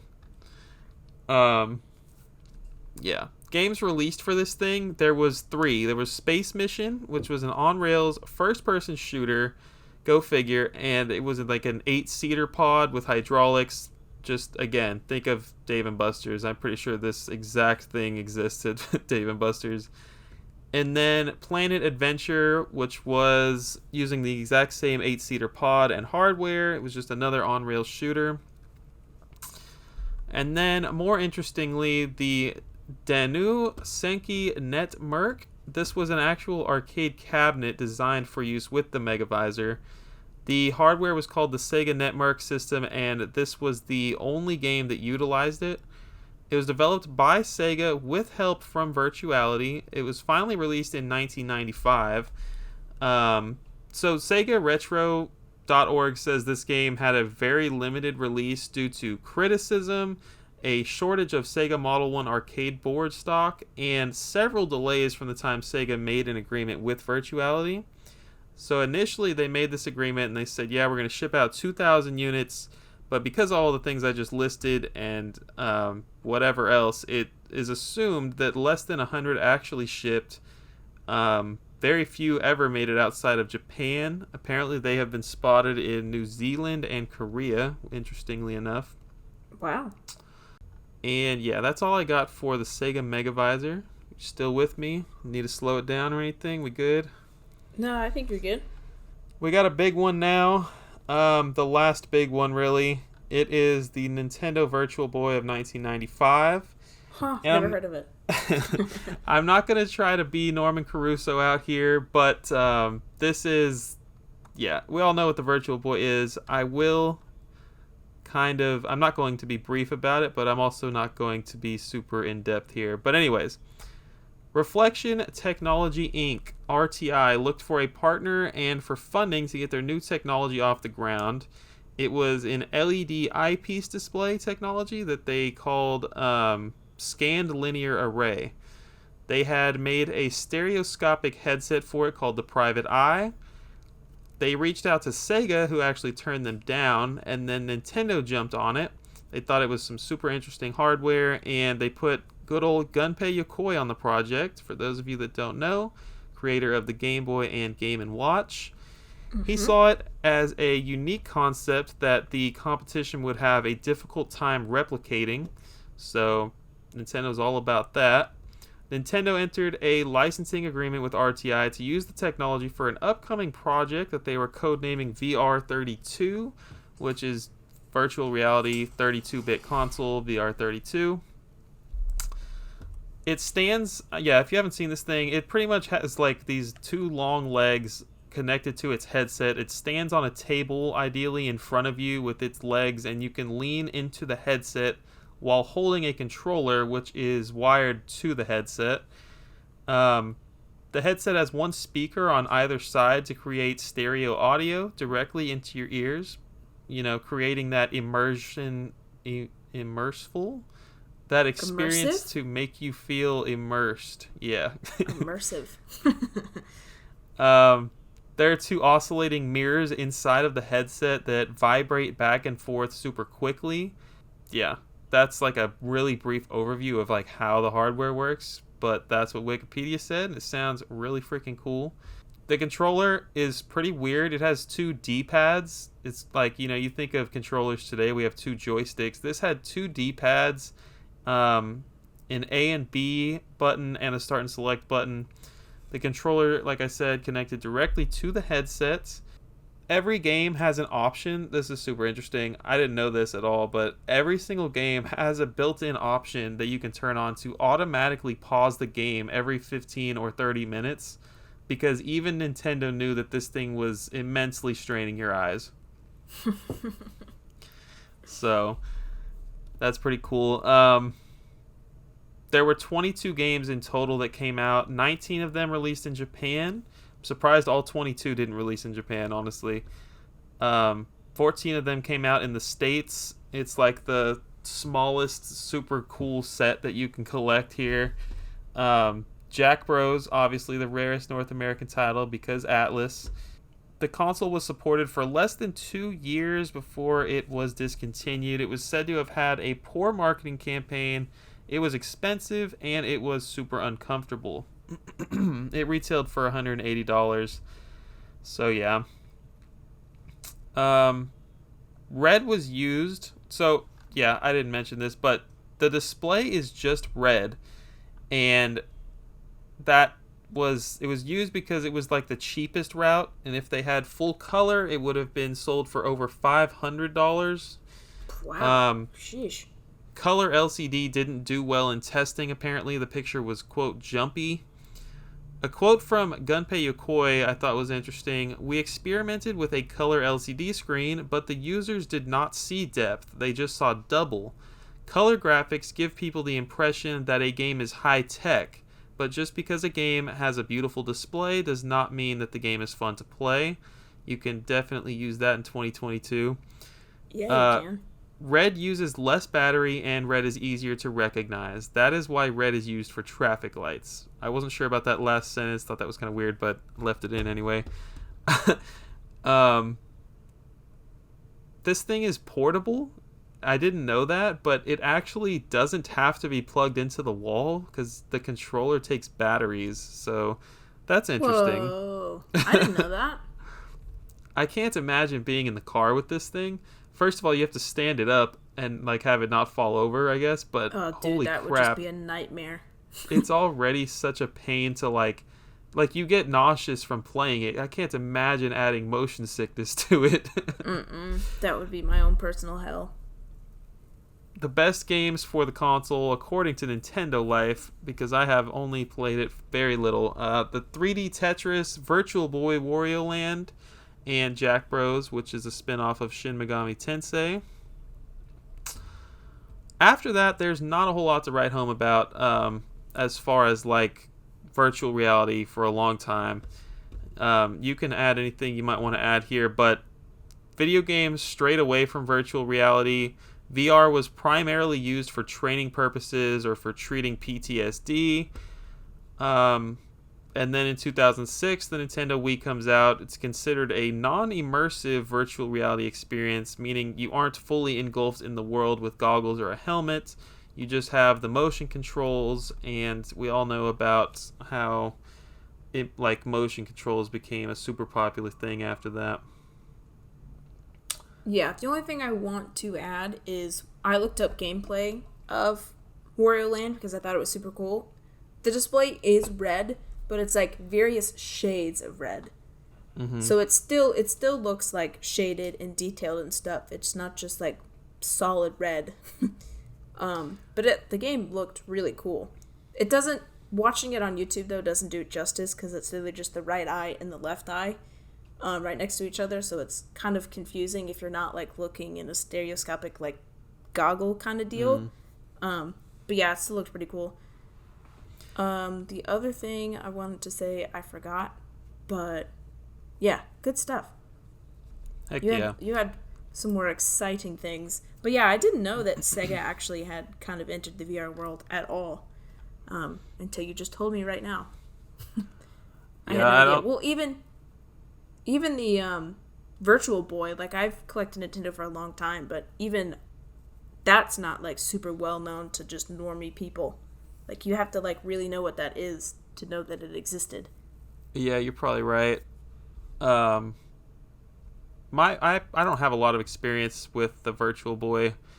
I mean, very little. I went to the National Video Game Museum, as you know, I think it was 2020, and I got to play Wario Land. It was set up on their Virtual Boy for you to play. I mean, I was there for, like, 2 minutes, so it doesn't even really count as an experience, but I would truly love to sit down with this thing, actually play an entire game on it, and experience the headache for myself that is the Virtual Boy.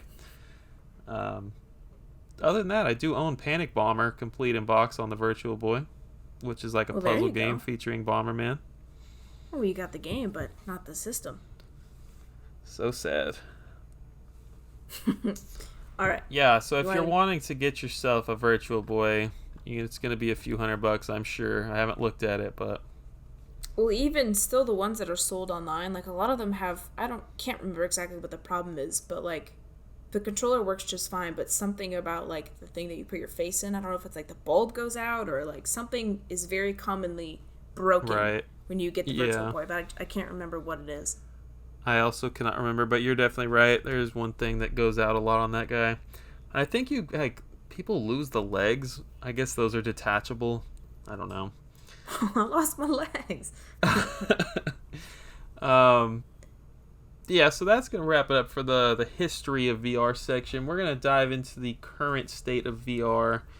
And by current, we mean what's happened since the Wii. And yeah, Hannah's going to start us off with like a brief explanation of the hardware and how it works. Yeah, so I had zero idea that any of this was the thing. Like, when I was looking through history, it was like, they're using different frequencies and sounds and cameras and stuff to track your head movements and, like, where you move. I was like, that's absolutely fascinating. Could you imagine being one of the people that's like, yeah, I use this high-frequency sound, and it hooks up to that thing over there on your TV, and it tracks your movement? That just kind of blows my mind. So I looked into, like, how VR headsets actually work, and these are, like, the modern ones. I don't give, like, any specific examples about like the different ones or anything. It's just like kind of on a broad spectrum, and I also like to find some terminology that we're probably going to bring up a lot. So let's go. So different VR headsets are obviously a little bit different. People don't necessarily communicate. Different companies don't necessarily communicate their ideas, when they're making these things. But these are like all the high end ones. This is like your PSVR, your Oculus, your high end ones, not like the cheapy ones that you can get at like Five Below, whatever. So some terms that we maybe mentioned is field of vision, or FOV. It's basically what you can see when you're standing still. Like the angle from your right eye all the way to your left eye, including like your peripheral vision, right? That's your field of vision when you're standing completely still. Even not a headset, like if you're just looking at something, all of that is your field of vision. And then degrees of freedom, which is the most common of these, are 3 degrees of freedom and 6 degrees of freedom. 3 degrees of freedom is just the tracking of your head movement, so up, down, left, right, whereas 6 degrees of freedom can track the movements of your body as well.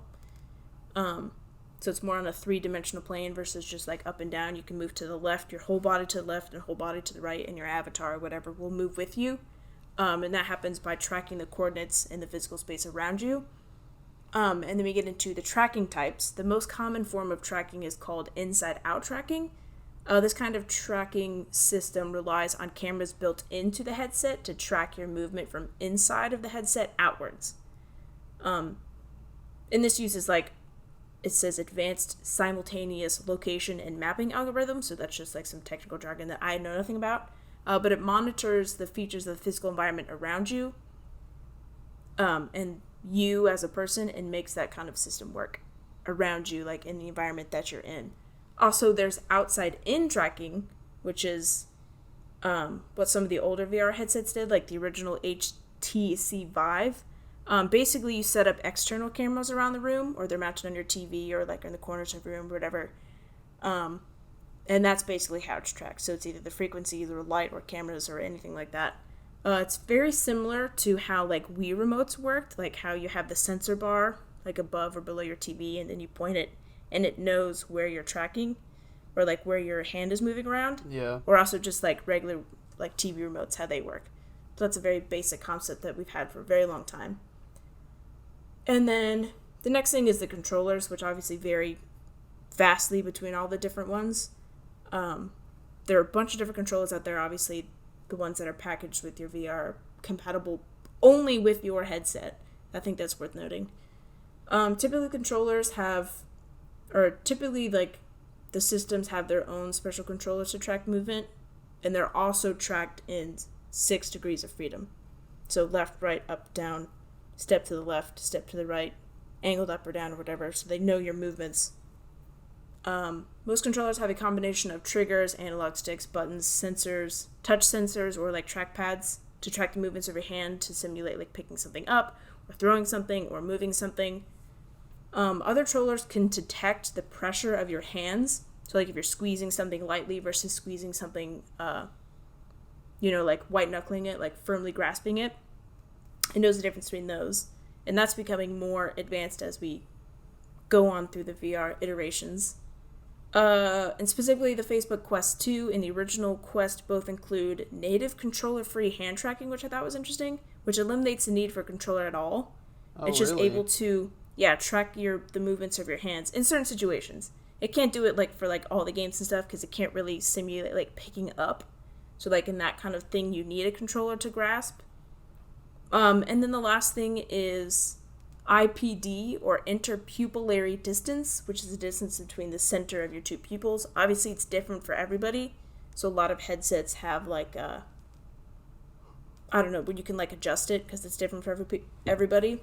And the best way I can explain that is, like, you want to find that sweet spot, which is, I'm sure you've played the 3DS in 3D. Like, there's a specific spot when you're looking at the 3D visuals on the 3DS, and you know it when you see it. It's not blurry. It's not, like, skewed to the left or skewed to the right. Like, you know it when you see it. So, yeah, that's basically how they work. But all of them are different, and I can't give you specifics on, like, what is what. But I know with we'll get into it later. Yeah, I appreciate you doing that. That's just a little basics on how they work. And that will be very helpful. So now everyone knows what the heck I'm talking about in this next section. Mm-hmm. So, I personally have, like, never really been super intrigued by this stuff. I think, yeah, I did a ton of research last night and this morning, and I think I have a better appreciation for it. But yeah, we'll talk more about that later. Let's get into the first one. We're going to start here about 2010 with Mr. Palmer Luckey, who was 18 years old, who created the first Oculus Rift headset. His Kickstarter for his invention raised over $2 million, and by 2014, he was purchased, his company was purchased by Mark Zuckerberg and Facebook, and Zuckerberg. That was $2 billion for the Oculus VR company. Sheesh. So, you would think we would be pretty far down the path for virtual reality in 2022, but I personally don't feel like we've really made it that far. But anyways, this was sort of a turning point for virtual reality. Other companies started popping up left and right with interest in the technology. Interest was, like, at an all-time high, honestly. Anyone who pledged $300 or more during the Kickstarter received an Oculus Rift dev kit. And I think that was, like, a smart move, because even people that weren't interested in developing games for it probably got this dev kit in the mail and started learning how to play with it. It's just got the interest up even higher. In 2016, consumers could finally purchase the Oculus Rift. The Rift is just a headset that connects to your PC. It didn't come with a controller or anything. Apparently, you could use an Xbox controller because they've always been able to be integrated with PCs. But about 9 months later, the Oculus Touch, which is the name of their controller, finally released. So they're very strange. You hold one in each hand, and they're strange looking. I mean, they serve the right purpose, but they look very strange. You hold one in each hand. They have a few buttons and one joystick each, and a massive ring on top that, like, I imagine is used for the software to track its location. Mm-hmm. But before the controller launched, like, I think a lot of games weren't fully games. Like, you were just getting a VR experience, and I think in 2014 that was enough until the controller came out. But I watched a demo of some kid, like, going into Best Buy where they had it set up, and you were basically doing things like the screen or whatever, the VR would say, hey, like, speak to this entity, speak to this creature, speak to this enemy, whatever. Look left or right to choose an option A or B. Like, you really were limited, but you were getting a fully immersed VR experience, which was a huge step for VR. When you turned your head, you know, it turned in the world around you. And yeah, huge turning point for the technology. 2015, we go to Samsung, who partners with Oculus to release the Samsung Gear VR, which is the name of their headset that was straight up powered by your Galaxy S6, S7, or Note 5 at the time. It literally clipped into the headset, and actually you looked at the screen of the phone or tablet through the lenses of this headset. So pretty neat idea. I have never used one. Have you ever used one? Not that one specifically, no. Yeah. 2016, HTC Vive, another big name in the industry. HTC was making Android phones at the time. I don't know if they still do, honestly. But yeah, HTC Vive. In 2015, the HTC Vive was announced in collaboration with Valve, who we all know runs Steam, and it incorporated Steam's VR hardware and software ecosystem. It was available for purchase in 2016. The Vive focused on a room-scale virtual reality. And this is like the big thing that set it apart from Oculus.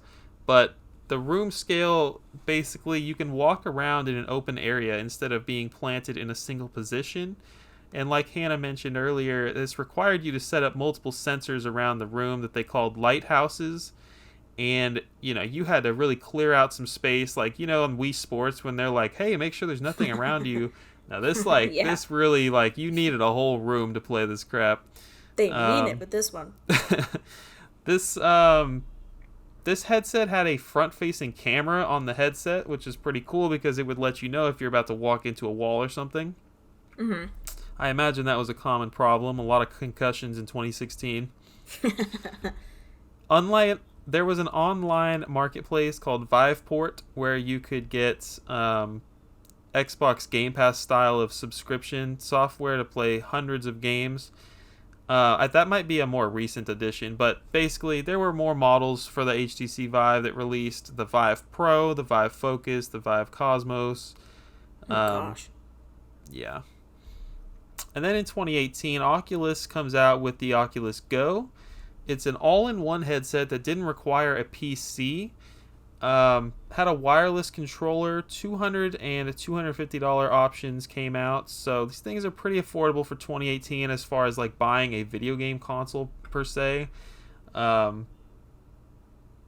fact, you can purchase prescription lenses for your Oculus Go, and I assume the other Oculus models as well, because it really sucks being a glasses wearer trying to play VR. Huh. I wear contacts, so I never thought of that, but that's actually really interesting. I had no idea you wore contacts. Oh, yeah. I'm blind. I'm legally blind, actually. Have you ever worn glasses? Do you wear glasses? Fun fact. No. Not usually, no. I had no idea. Mm-hmm. Fun fact. Other than that, we had the Oculus Quest, the Quest 2, and the Oculus Rift S. These are just later models that come out. Instead of going into the details of each, I'm going to skip all the boring details. They're kind of like iPhones. Every year it gets a little better. There's some improvements here and there. The screen gets better. The processing power is better. They start to make it so that you're not so bound to your computer. You can get away from the computer, kind of like how the Oculus Go was a completely standalone device. Yeah. But an overall recap, I'll let Hannah tell you about the stuff that I personally find much cooler, but VR has predominantly remained a PC thing. There are still not a ton of games that you absolutely must own an Oculus for or an HTC Vive for. Yeah, there's nothing that makes me have FOMO, I am just completely missing out on the time of my life with these things. And with my minimal exposure and research, it nothing I've seen feels like a AAA title yet. The entire industry just feels very cheap to me. I think that it still has a long way to go. It feels like the younger generation enjoys this stuff way more. The online play is very popular. There was an explosion in popularity for these things in 2020 and 2021 because of the pandemic and all the stay-at-home orders. Hundreds of companies are working on VR hardware at this point, and modern arcades like Dave & Buster's, they love to purchase these massive areas and just set aside a large space for a handful of people to play on-rail shooters. I've been to modern arcade like this where you and a couple of friends put on a headset and you grab a gun controller and you just light up all these zombies coming at you. Hannah has told me, you've told me about these treadmill contraptions where you are strapped in and they let you run around without actually moving, which is perfect. Doesn't require you to like, you're not going to run into any walls, which is awesome. Mm-hmm. Do you want to talk about that? Because I know you have some experience with that. I don't personally have experience on it, but I've seen people using it. Me and my aunt, we went to a, I call it like a VR dungeon because it was literally like in an underground bunker or something. But, yeah, so what they did was, I can't remember which VR headset it was. I want to say it's an Oculus because I remember the ring thing that you said around the controllers. I think that was Oculus. I don't remember. Anyway, so yeah, there was a whole bunch of sectioned off pieces with the VR headsets like hanging from the ceiling, so you kind of just like walk into them and it take them off and kind of walk around with them. But yeah, but in the corner there were these giant treadmill-esque things. It's basically, it's like a round surface that the treadmill is on, and I don't know if you can like how fast you can run on them, or if they're like even very good like treadmill-esque kind of things. Like I don't know if you can be running, northwest and then stop and then moves the other direction, whatever the other direction is. East west. I don't know if those actually function like that, but yeah, they look really goofy. I mean, you're attached at the waist to this like pole that hooks into the treadmill, and you can't go anywhere. You're strapped in and you have a gun or like whatever it is that you're doing, and it looks really goofy. But it's super cool. Like, I think we'll talk about this a little bit later, is where we think VR is going, but I think that concept is going to get some traction here in the next couple of years. I agree. All of these arcades, they use the HTC Vive or Oculus hardware. There are entire arcades, VR arcades, dedicated to this hardware where you can pay an hour to play all this stuff to yourself and a couple of friends or whatever. Mm-hmm. But yeah, that's all I got. I'm going to let you handle the super cool console stuff. Unless you want to take time to... No, go ahead. You're good. All right. So what I covered on the next one is console stuff, which includes PSVR and then a little bit of Nintendo, which we'll talk about a little bit later. But like you said, I think I have a newfound appreciation for VR and just how cool that these things actually are.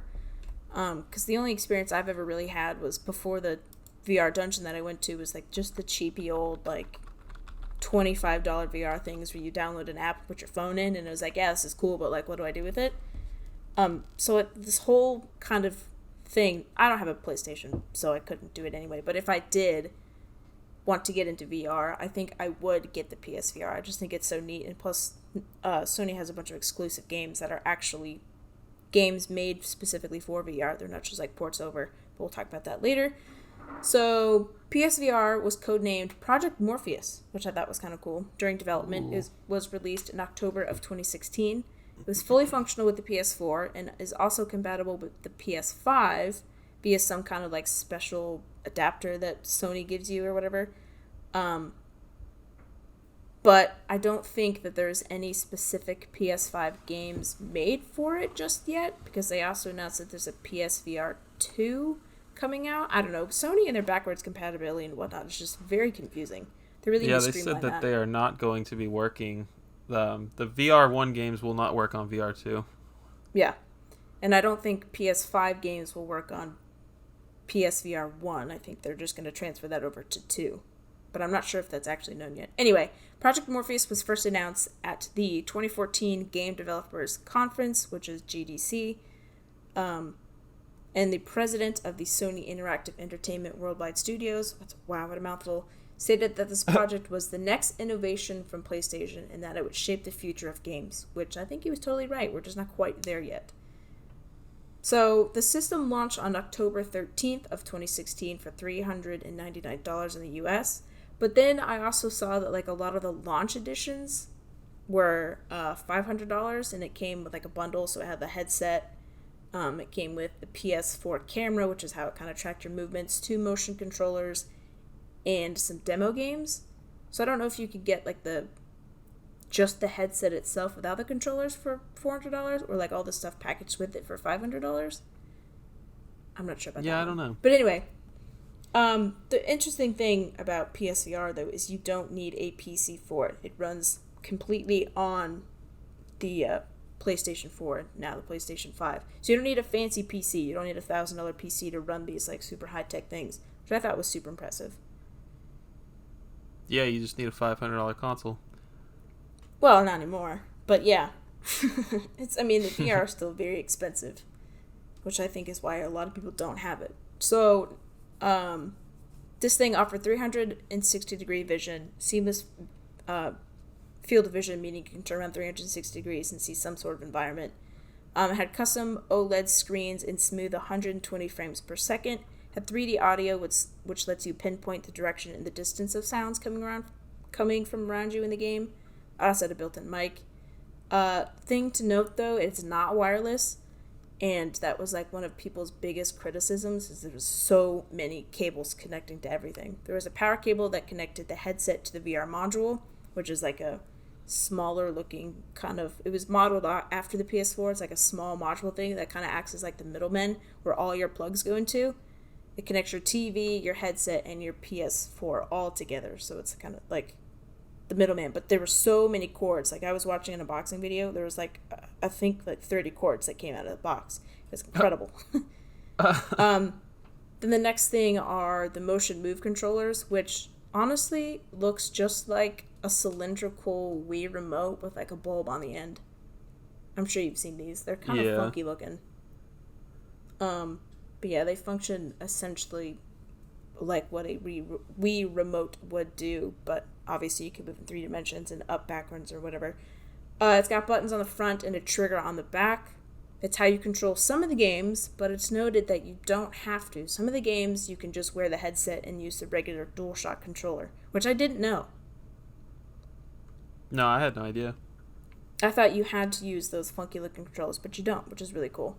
And then I have some exclusive games here. So Sony is what Sony does, and so of course they have tons of exclusive games, and they're buying all these companies that make exclusive games.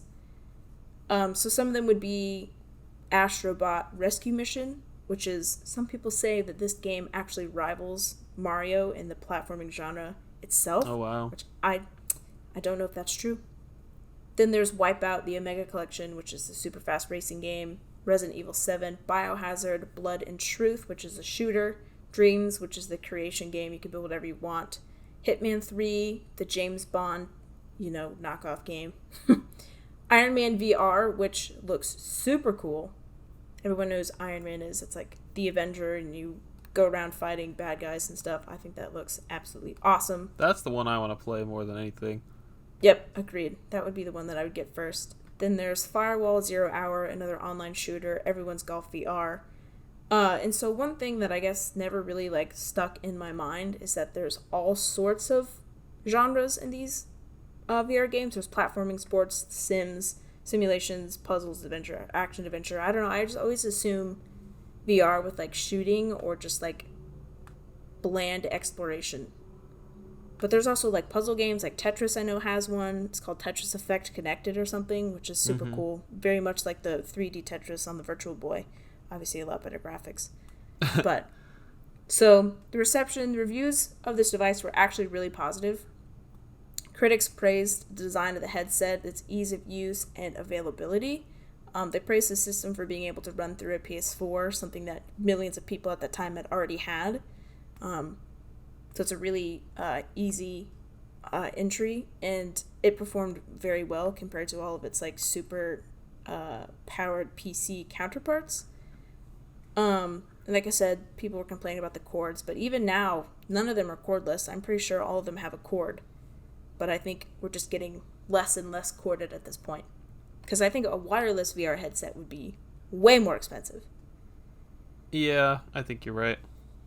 And I think the current estimate of what I've seen of how many have sold is about 5 million. So that's still pretty impressive. So more people are into it than I thought. And so that comes to PSVR 2, which they just recently announced. They confirmed on Twitter, I think, that it's going to release early 2023, but no exact date has been released yet. The system could launch with a lineup of over 20 games, but again, we're just speculating at this point. There are some that are confirmed, but others I'm sure they've yet to announce. The price of the system, again, still not known. It's speculated to be about $399, which matches and kind of competes with some of the other more expensive ones out there. The controllers are vastly different from the old Wii remote-esque design and now feature a more sleek hand grip, very similar to the Oculus Touch controllers, so more futuresque kind of deal. The controllers will have an analog stick for moving around, adaptive triggers like the DualShock controllers, which help simulate different attacks or like picking up different objects, which puts a little bit more resistance, gives it a little more dynamic feel. It's also going to have touch sensors. And the headset itself looks very similar to the PSVR1 headset, but it's a little more rounded compared to the rectangular PSVR. It looks very much like it was modeled after the PS5 system, so it's like white. It's got the really nice shiny white with the black like undertones. It's a lot lighter than the first headset, so it's not going to be as much of a burden on your head. It has a vent for your head, which kind of like cools it off because it's a mask kind of deal. So your head gets really hot and sweaty. So they included a vent. How nice. This one will have a single cord setup. Like I said, we still corded at this point. We're getting less and less cords. And it's got 110 degree field of vision, which I said is what you can see when you're not moving. If you move your eyes around, not your head, that's what you can see. It will have 4K HDR displays, and it'll feature eye tracking, which I thought is super cool. And I did not think that this would be a thing, but now that I think about it, now that I've read it, it makes sense. So eye tracking just allows the VR2 to monitor the movements of your eyes and respond to that in the environment rather than you having to move your head. So if you look to the right, the camera will move to the right instead of you having to look, like move your head to the right. That's super cool, isn't it? That's really awesome.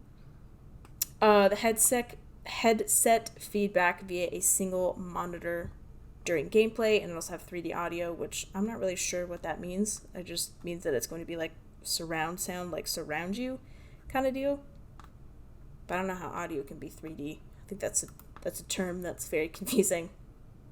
Like you said earlier, this will not play PSVR1 games, and some of the games that have been announced at this point are Horizon Call of the Mountain, which is a VR-specific game in the Horizon series, so Horizon Zero Dawn, and Horizon 2, whatever that one is, I don't remember.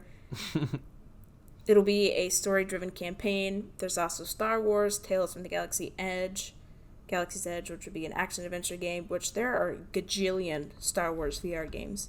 Like, really? So many, yeah. And then Resident Evil Village, Alvo, which is a CSGO-like shooter, and Lo-Fi, which is a retro-futuristic cyberpunk single-player game. So those are just some of the ones that have been announced. But yeah, I was super impressed when I was reading about the PSVR. It's just the technology that goes into it. It's totally over my head, and I never would have thought of this in a gajillion years. But it's so cool. Definitely the one I'm most interested in. Yeah. Not that I'm going to spend money on a PS5 and a $1,000 console and a $500 headset, but it's super cool. Maybe when it gets to be like $30 at like Goodwill in 100 years. No, I'm just kidding. I would definitely get it before that. So then obviously not a rival to this at all because it's made out of cardboard is Nintendo Labo.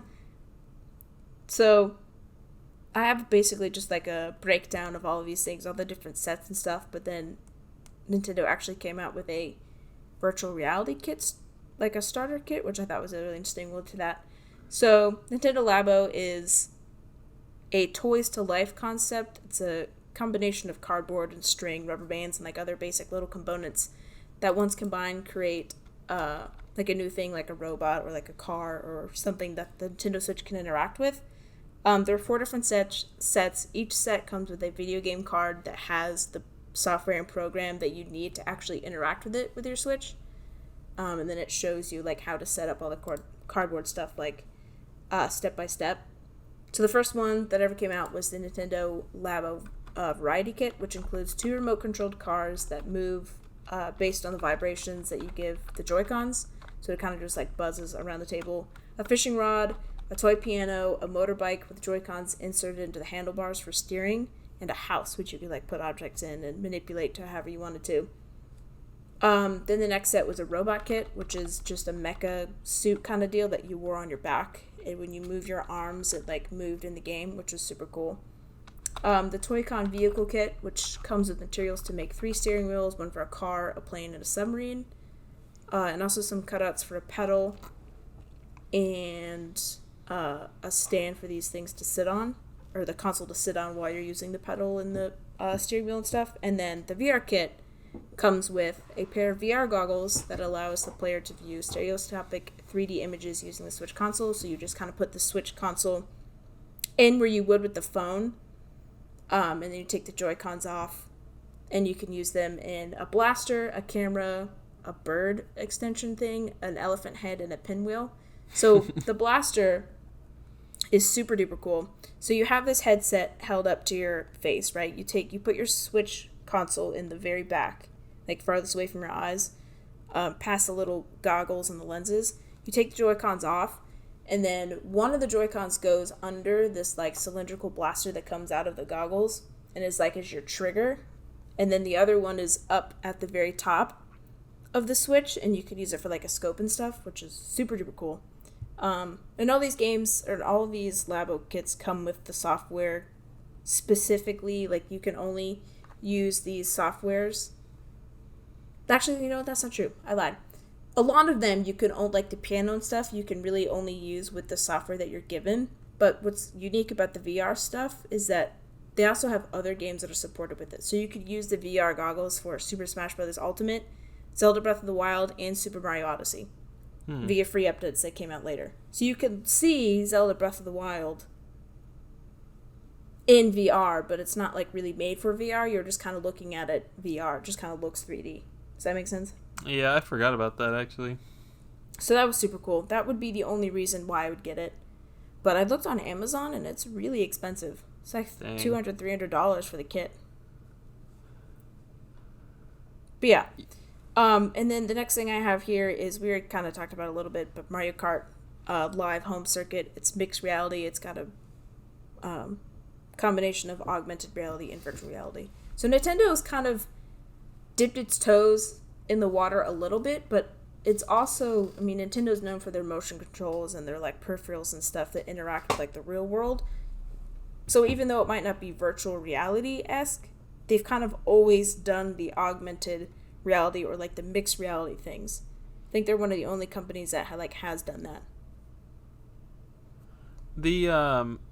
So Nintendo Labo, they're probably playing the long game. I mean, it's like baby's first VR here, and in 10 years when VR is really breaking out, they're going to be ready to release their new Nintendo VR set, and everyone who was 6 years old playing Nintendo Labo is going to be 16, and they're going to be like, Mom, I need this crap for Christmas. That's nostalgic for me. I need this, and I don't know.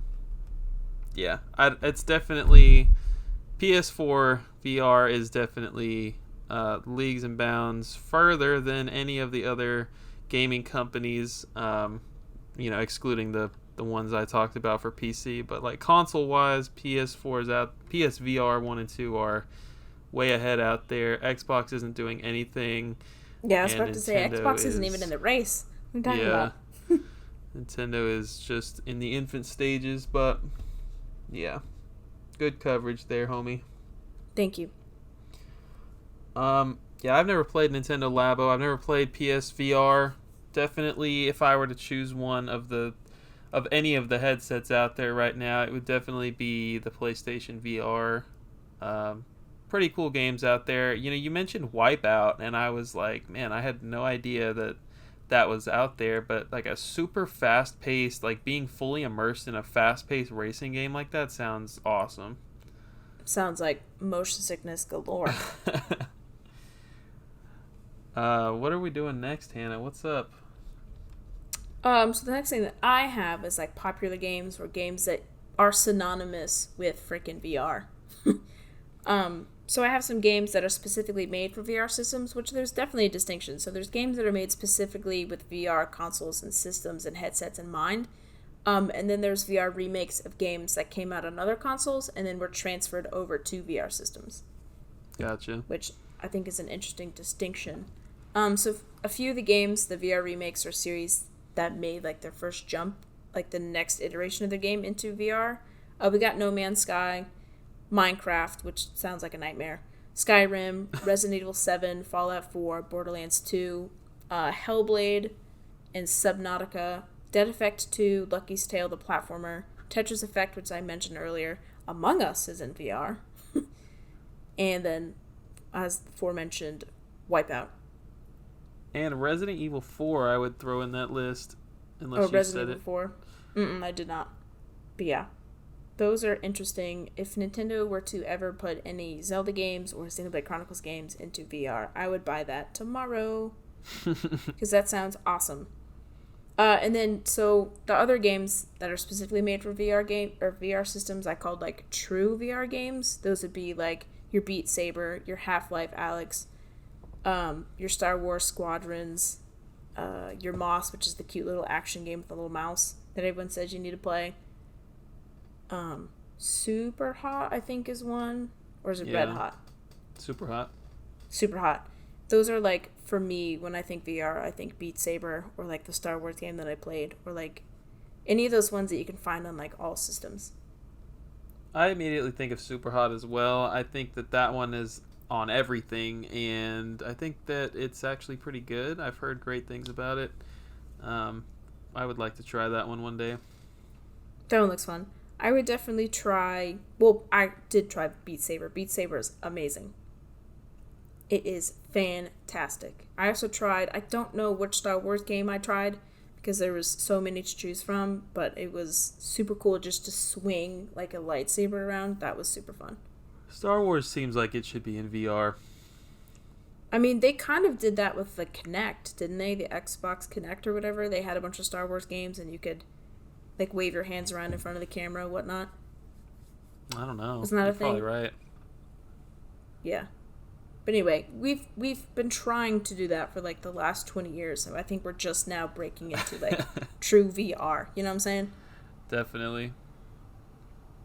But yeah, that's all I got for popular games. I only have experience, like I said, with Beat Saber and one of the Star Wars games. But I mean, they were fun, but not enough for me to go out and pick one up tomorrow. You know. I suppose I have bare minimum experience as well. I probably spent an hour playing on one of the Oculus headsets at a friend's house. It's just everything I've said before about it feeling like so in the infant stages. You know, it's not for me yet. I would say that the controllers are pretty sweet. So like you want to pick something up, the controllers they're designed to make it feel like you're picking something up. So you pull the triggers on the back if you want to clench your fist or whatever to pick something up, and you know they know what they're doing over there, and it's cool. But the games have got to be more. They got to make me feel FOMO if I'm going to be buying something for hundreds of dollars, and yeah, I don't have a lot of experience. I think the FOMO is a good point. Kind of make me feel like I'm really missing some kind of game or some kind of experience to make me go out and buy it. Yeah, I think it's pretty good. The only thing left to really talk about for the current state of VR is mobile stuff.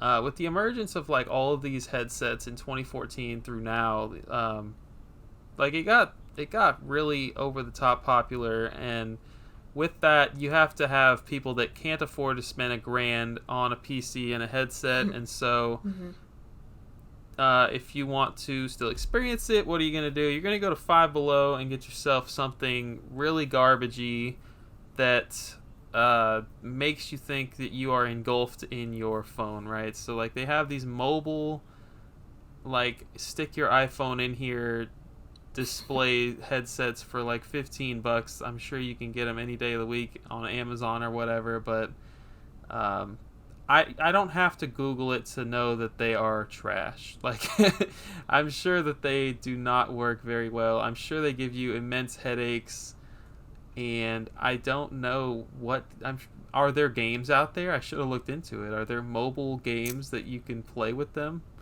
I don't. My experience with them is my friend bought me one for my birthday a long time ago. It was like $25 or whatever. I don't remember which one it is. It's just one of those cheapy ones you get like Target or whatever. But I remember having to download an app, and then you just put your phone in. And I don't remember playing a game. I just remember like exploring,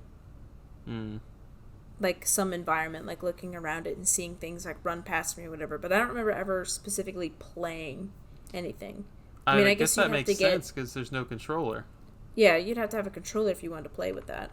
Play anything.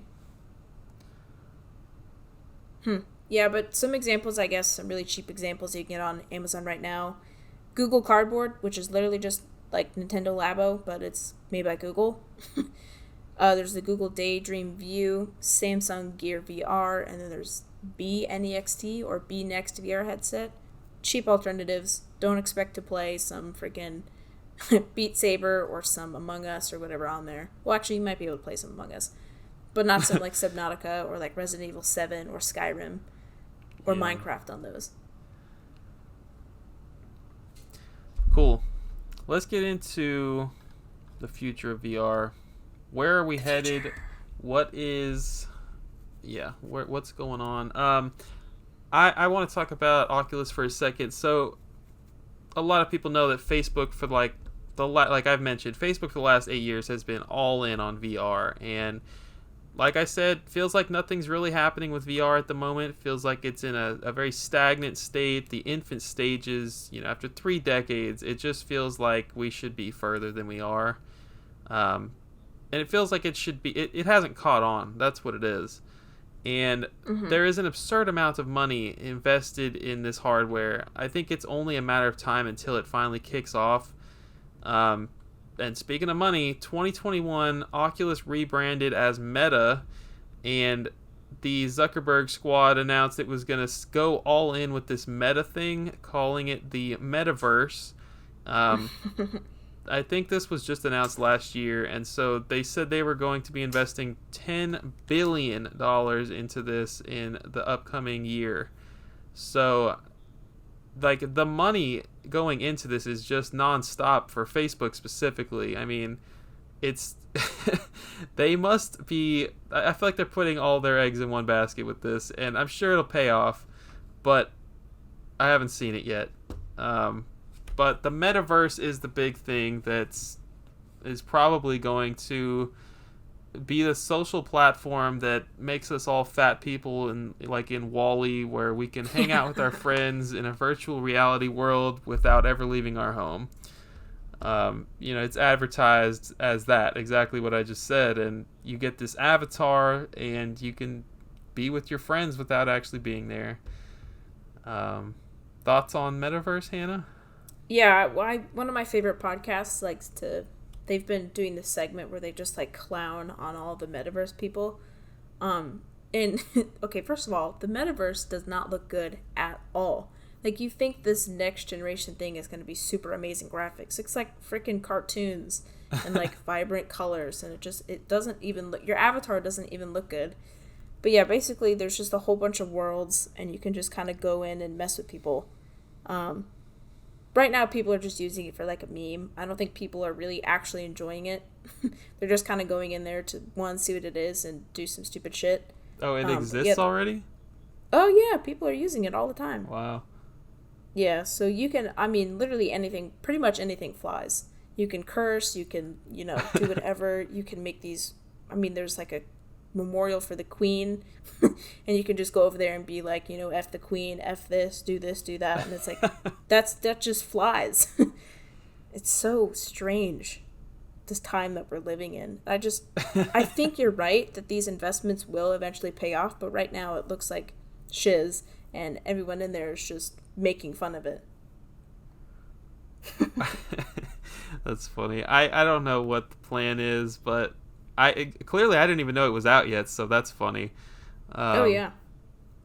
Like, I cannot tell you what the latest and greatest headset is without looking into it. Like, I don't know people in my day-to-day life that are going home and hanging out in the metaverse, that are buying headsets every other year and keeping up with the latest VR. It's just not catching on.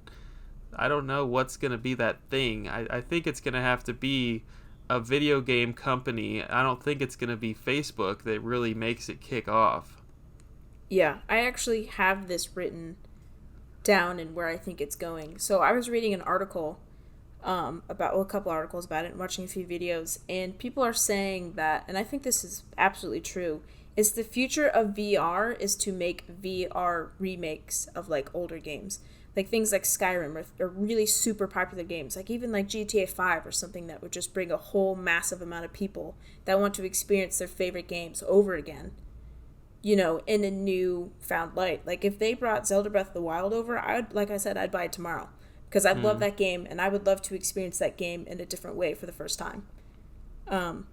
So it's kind of people, like my experience with VR before I obviously did all this research is just the shitty old $25 stuff, you know? And I think that's a lot of people's first impressions of it, and they're like interested with it for like an hour, right? Or like a weekend. And then after that, they're like, oh, you know, it's nothing special. I'm just going to, you know, throw it away or put it in the trash or donate or whatever.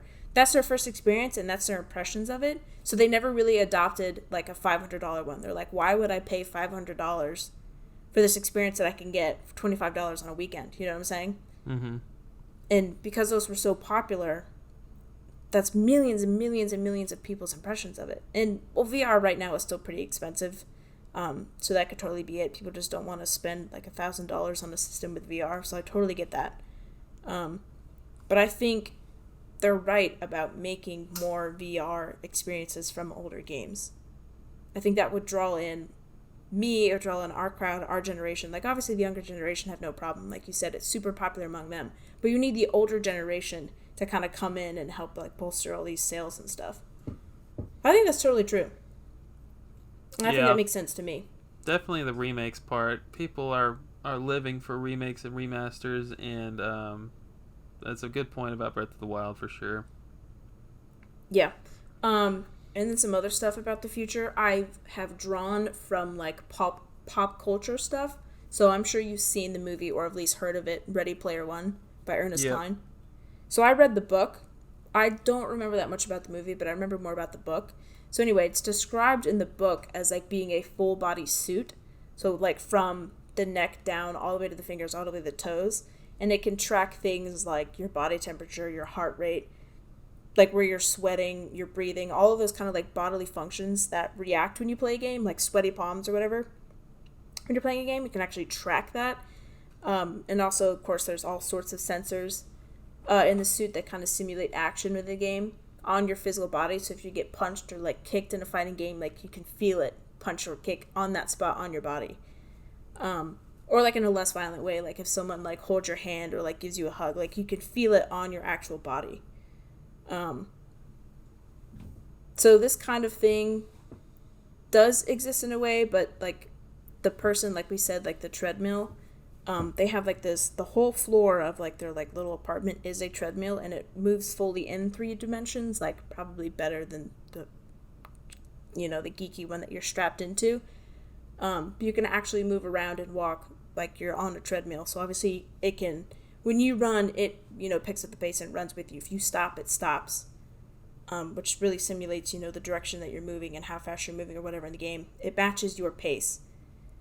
And of course there's like a headset that's very similar, but also like thinner. It doesn't like cover your whole head or anything. And it's wireless, and you can see the game, and it's projected in front of you like it is now, but you feel more immersed in it, which I think that would be super sick, don't you? Yeah, I do. I think it would cost a fortune. Well, yeah, of course. I'm not talking future like 3 or 4 years. I'm talking like 10, 15, 20 years. Yeah, we may maybe see 30 that. years. That would be awesome. And then the other kind of pop culture reference is like the Iron Man, like from the MCU Iron Man-esque visuals where he like projects like his suit like into the real world or whatever, like wearing some kind of glasses or something and being able to, this might be more like AR, but being able to like physically like go over there and I'm gonna pick up this bolt or whatever. But obviously the bolt's not really there. It's just like a projection from like a screen. But you can pick it up, manipulate it, move it, make it bigger, zoom in, zoom out. I think that'd be super duper cool. Yeah. And I think we're super close to that. Yeah, that would be like how we went 10 years without it being in games, I think, and we were talking about how it was used for VR was used for training purposes. I could see that being used in like an industrial setting, and just being like an important thing for military, hospitals, whatever, before it actually made it into gaming. You're probably right, though. We're probably pretty close to that. Well, I remember a couple years ago, I don't know if they're super accurate or whatever, but people were like having their minds blown that they could like project a keyboard onto your desk and be able to type with there actually being no keyboard there. It was just light. I don't know if you remember that, but that's super cool. No. And then another kind of thing. Do you remember an Astral Chain where you could go into like the training area and just beat up a whole bunch of enemies, but they weren't really there? Yeah. Do you remember that? Where it was just like you're in like a big, kind of like a Cerebro-esque X-Men Charles Xavier kind of deal, where it's like I that remember kind it was of room. in the basement, yeah. Yeah. And the whole thing's a screen, and you're projecting these enemies that aren't really there. And I can see that being used for like military purposes. Like, you're trying to, I don't know, do some tactics or whatever, I don't know. And have them being projected there with like some kind of goggles, but they're not actually there, but you just think they're there, and you can interact with them with like real weapons and stuff. I think that would be super cool. And then another pop culture reference, I don't know if you know the anime Sword Art Online. I'm sure you have. It's very popular. Yeah, I see it all the time. Yeah, so they have this concept in there where it's called the Nerve Gear, and it's basically like a motorcycle helmet, but like there's nothing in front, so you can like breathe and see whatever. But you put it on, and there's like this link cable that connects you to like a power source, and you say like link start. And it's like you're playing like a dream, but your body doesn't move at all. It's like all just projected in your head, which I think sounds, one, horrifying if they're going to put like a chip in the back of my neck, but also like super duper cool. Like you don't have to do anything. You're just kind of projected into the game. Yeah. Because like when you're thinking about like virtual reality stuff, like you have to physically move your hands and your head, and you have to kind of not be in shape, but you have to kind of be prepared to be able to move your body like this. But in this one, you don't have to move at all. True. Like you can be super unathletic and super, overweight and just be like in a Wall-E chair. And you can go on all these cool adventures with your avatar, Yeah. So that to me is kind of where I want it to go, and I think it will eventually, but I think we're still, decades away from that. I mean, it might not even be in my lifetime. Could be, but though. I still think that would be so cool. I like it. All this makes me want to rewatch Wall-E, to tell you the truth. Oh, Wall-E is such a good movie. Yeah. Are there any specific series that you would like to see going forward?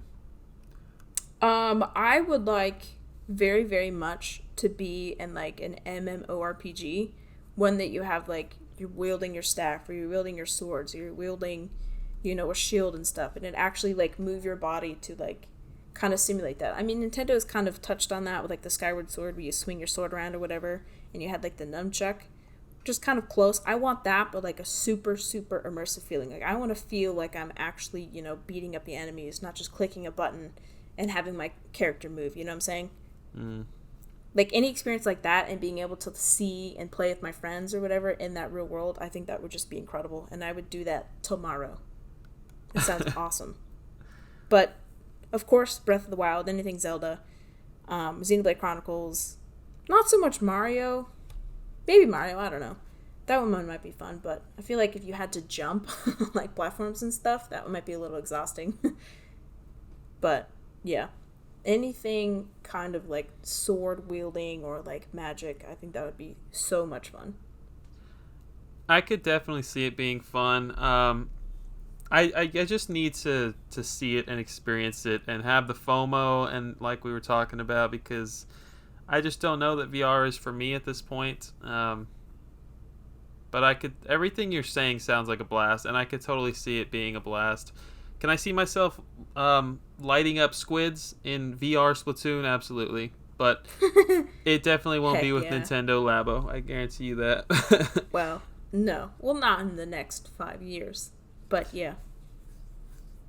That would be so much fun. Dude, that would just be... Could you just imagine a team of 4 and you're just freaking demolishing squids like the other team, but like actually running and like actually feel like you're squirting ink or whatever it is on people? That would be so much fun.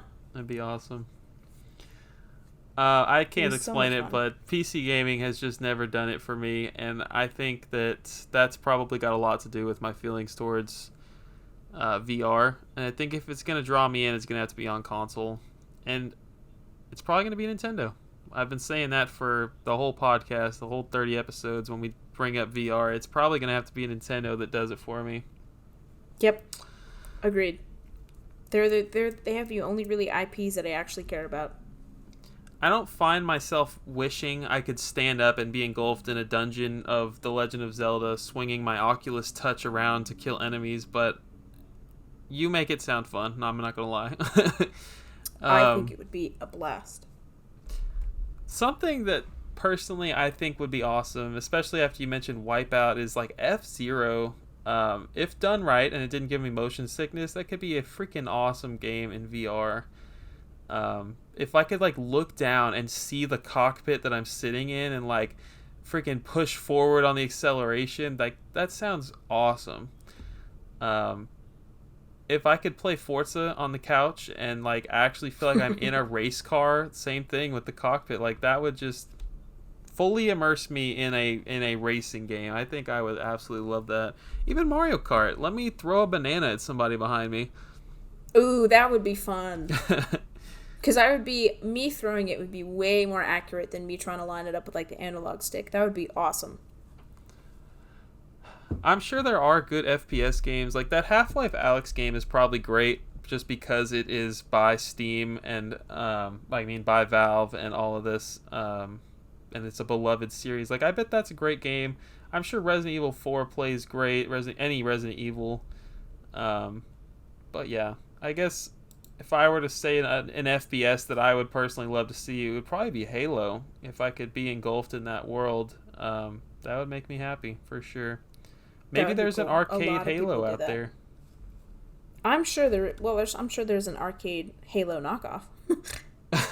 Yeah, easily. That's all I got. Yep, that's all I got. That is going to wrap it up, but let's get into the listener responses because we love our listeners here at the Unlockable Podcast. So I asked the question, what is your favorite VR game on Instagram, albeit kind of late because the poll is still open. But Jet_155 says Beat Saber. Totally agree. That one's awesome. Let's see. Matthew Vania says Blood Will Tell on PSVR. He says it's seriously underrated and excellent. Then we have GameCube Galaxy says super hot. And then we have Panda Dwarf again says Beat Saber. And then Rena Garcia 79 says Virtual Bart, but I don't know what that is. I think that's a Simpsons game on the Super Nintendo. Oh. Hey, he got me. I got. It's a Genesis game. And Super Nintendo. That's funny. That's all the responses I got. We got quite a few on the Discord, so shout out to everybody in the Bird Dog Gaming Discord. Cosmic, my pal Krista, says, I'm a big Beat Saber fan, but Vader Immortal is also up there for me. Daily Beating, I played the Nintendo Labo portion of Mario Odyssey without the Nintendo Labo one time. Very good. Nice. I really enjoyed, X Button Gaming says, I really enjoyed Moss on my PSVR. Have you heard of that one? Yeah, that's the one with the little mouse. Oh, okay. I do remember you saying that. Just a charming storybook platformer that was short and sweet. Kind of reminded me of The Secret of Nim. And even though the Virtual Boy is hard to play on, Wario Land was a great game. Alright, so someone actually has played Virtual Boy games. Dan Evil Robot said he has a PS4 VR and he loves Star Wars Squadrons. And also, if I ever own a flight joystick along with a headset, that would be awesome. And Super Hot VR. Everybody knows that game. The best VR experience for Pyroclasm said Beat Saber, especially with custom tracks. Man, I gotta play some freaking Beat Saber. Yeah, man, you're missing out. I'm telling you, it's super fun. Dual magic wielding in Skyrim VR was cool for a bit too. And for a chill experience, you can't go wrong with Tetris effects. Heck yeah, everyone loves Tetris. It's a classic. It'll forever be a classic. One more for Tetris. V. Capone said the only VR experience he had was with Tetris Effect, and it doesn't sound like it would make for a good VR game, but it's just so immersive, especially with headphones on. And he said he's biased because it's one of his favorite games to begin with. Yeah, I've played the game in like on console, and it's very immersive. I absolutely can imagine myself being engulfed in that game, which is crazy because it's freaking Tetris. It just blocks. It just blocks falling, but yet so cool. That game just has like a really killer soundtrack, and yeah, like the soundtrack that goes with the gameplay. So I could totally see it. Mm-hmm. I want to play it, but not bad enough to buy a headset. Right. After at the end of the day, it's just Tetris. Thank you guys for listening to episode 30 of the Unlockable Podcast. Please go and join the Discord. We're not asking for your money. We just want you to come and hang out with us and answer questions when we ask them. We just want your presence. That's all. Yeah, that's going to wrap it up. Where can the people find you, Hannah? Gangrel Advance SP on Instagram. I am at Bird Dog Gaming everywhere on the internet. And yeah, we will see you in August, September, October for what will probably be a spooky episode of the Unlockable Podcast. Fun. See you guys next month. See ya.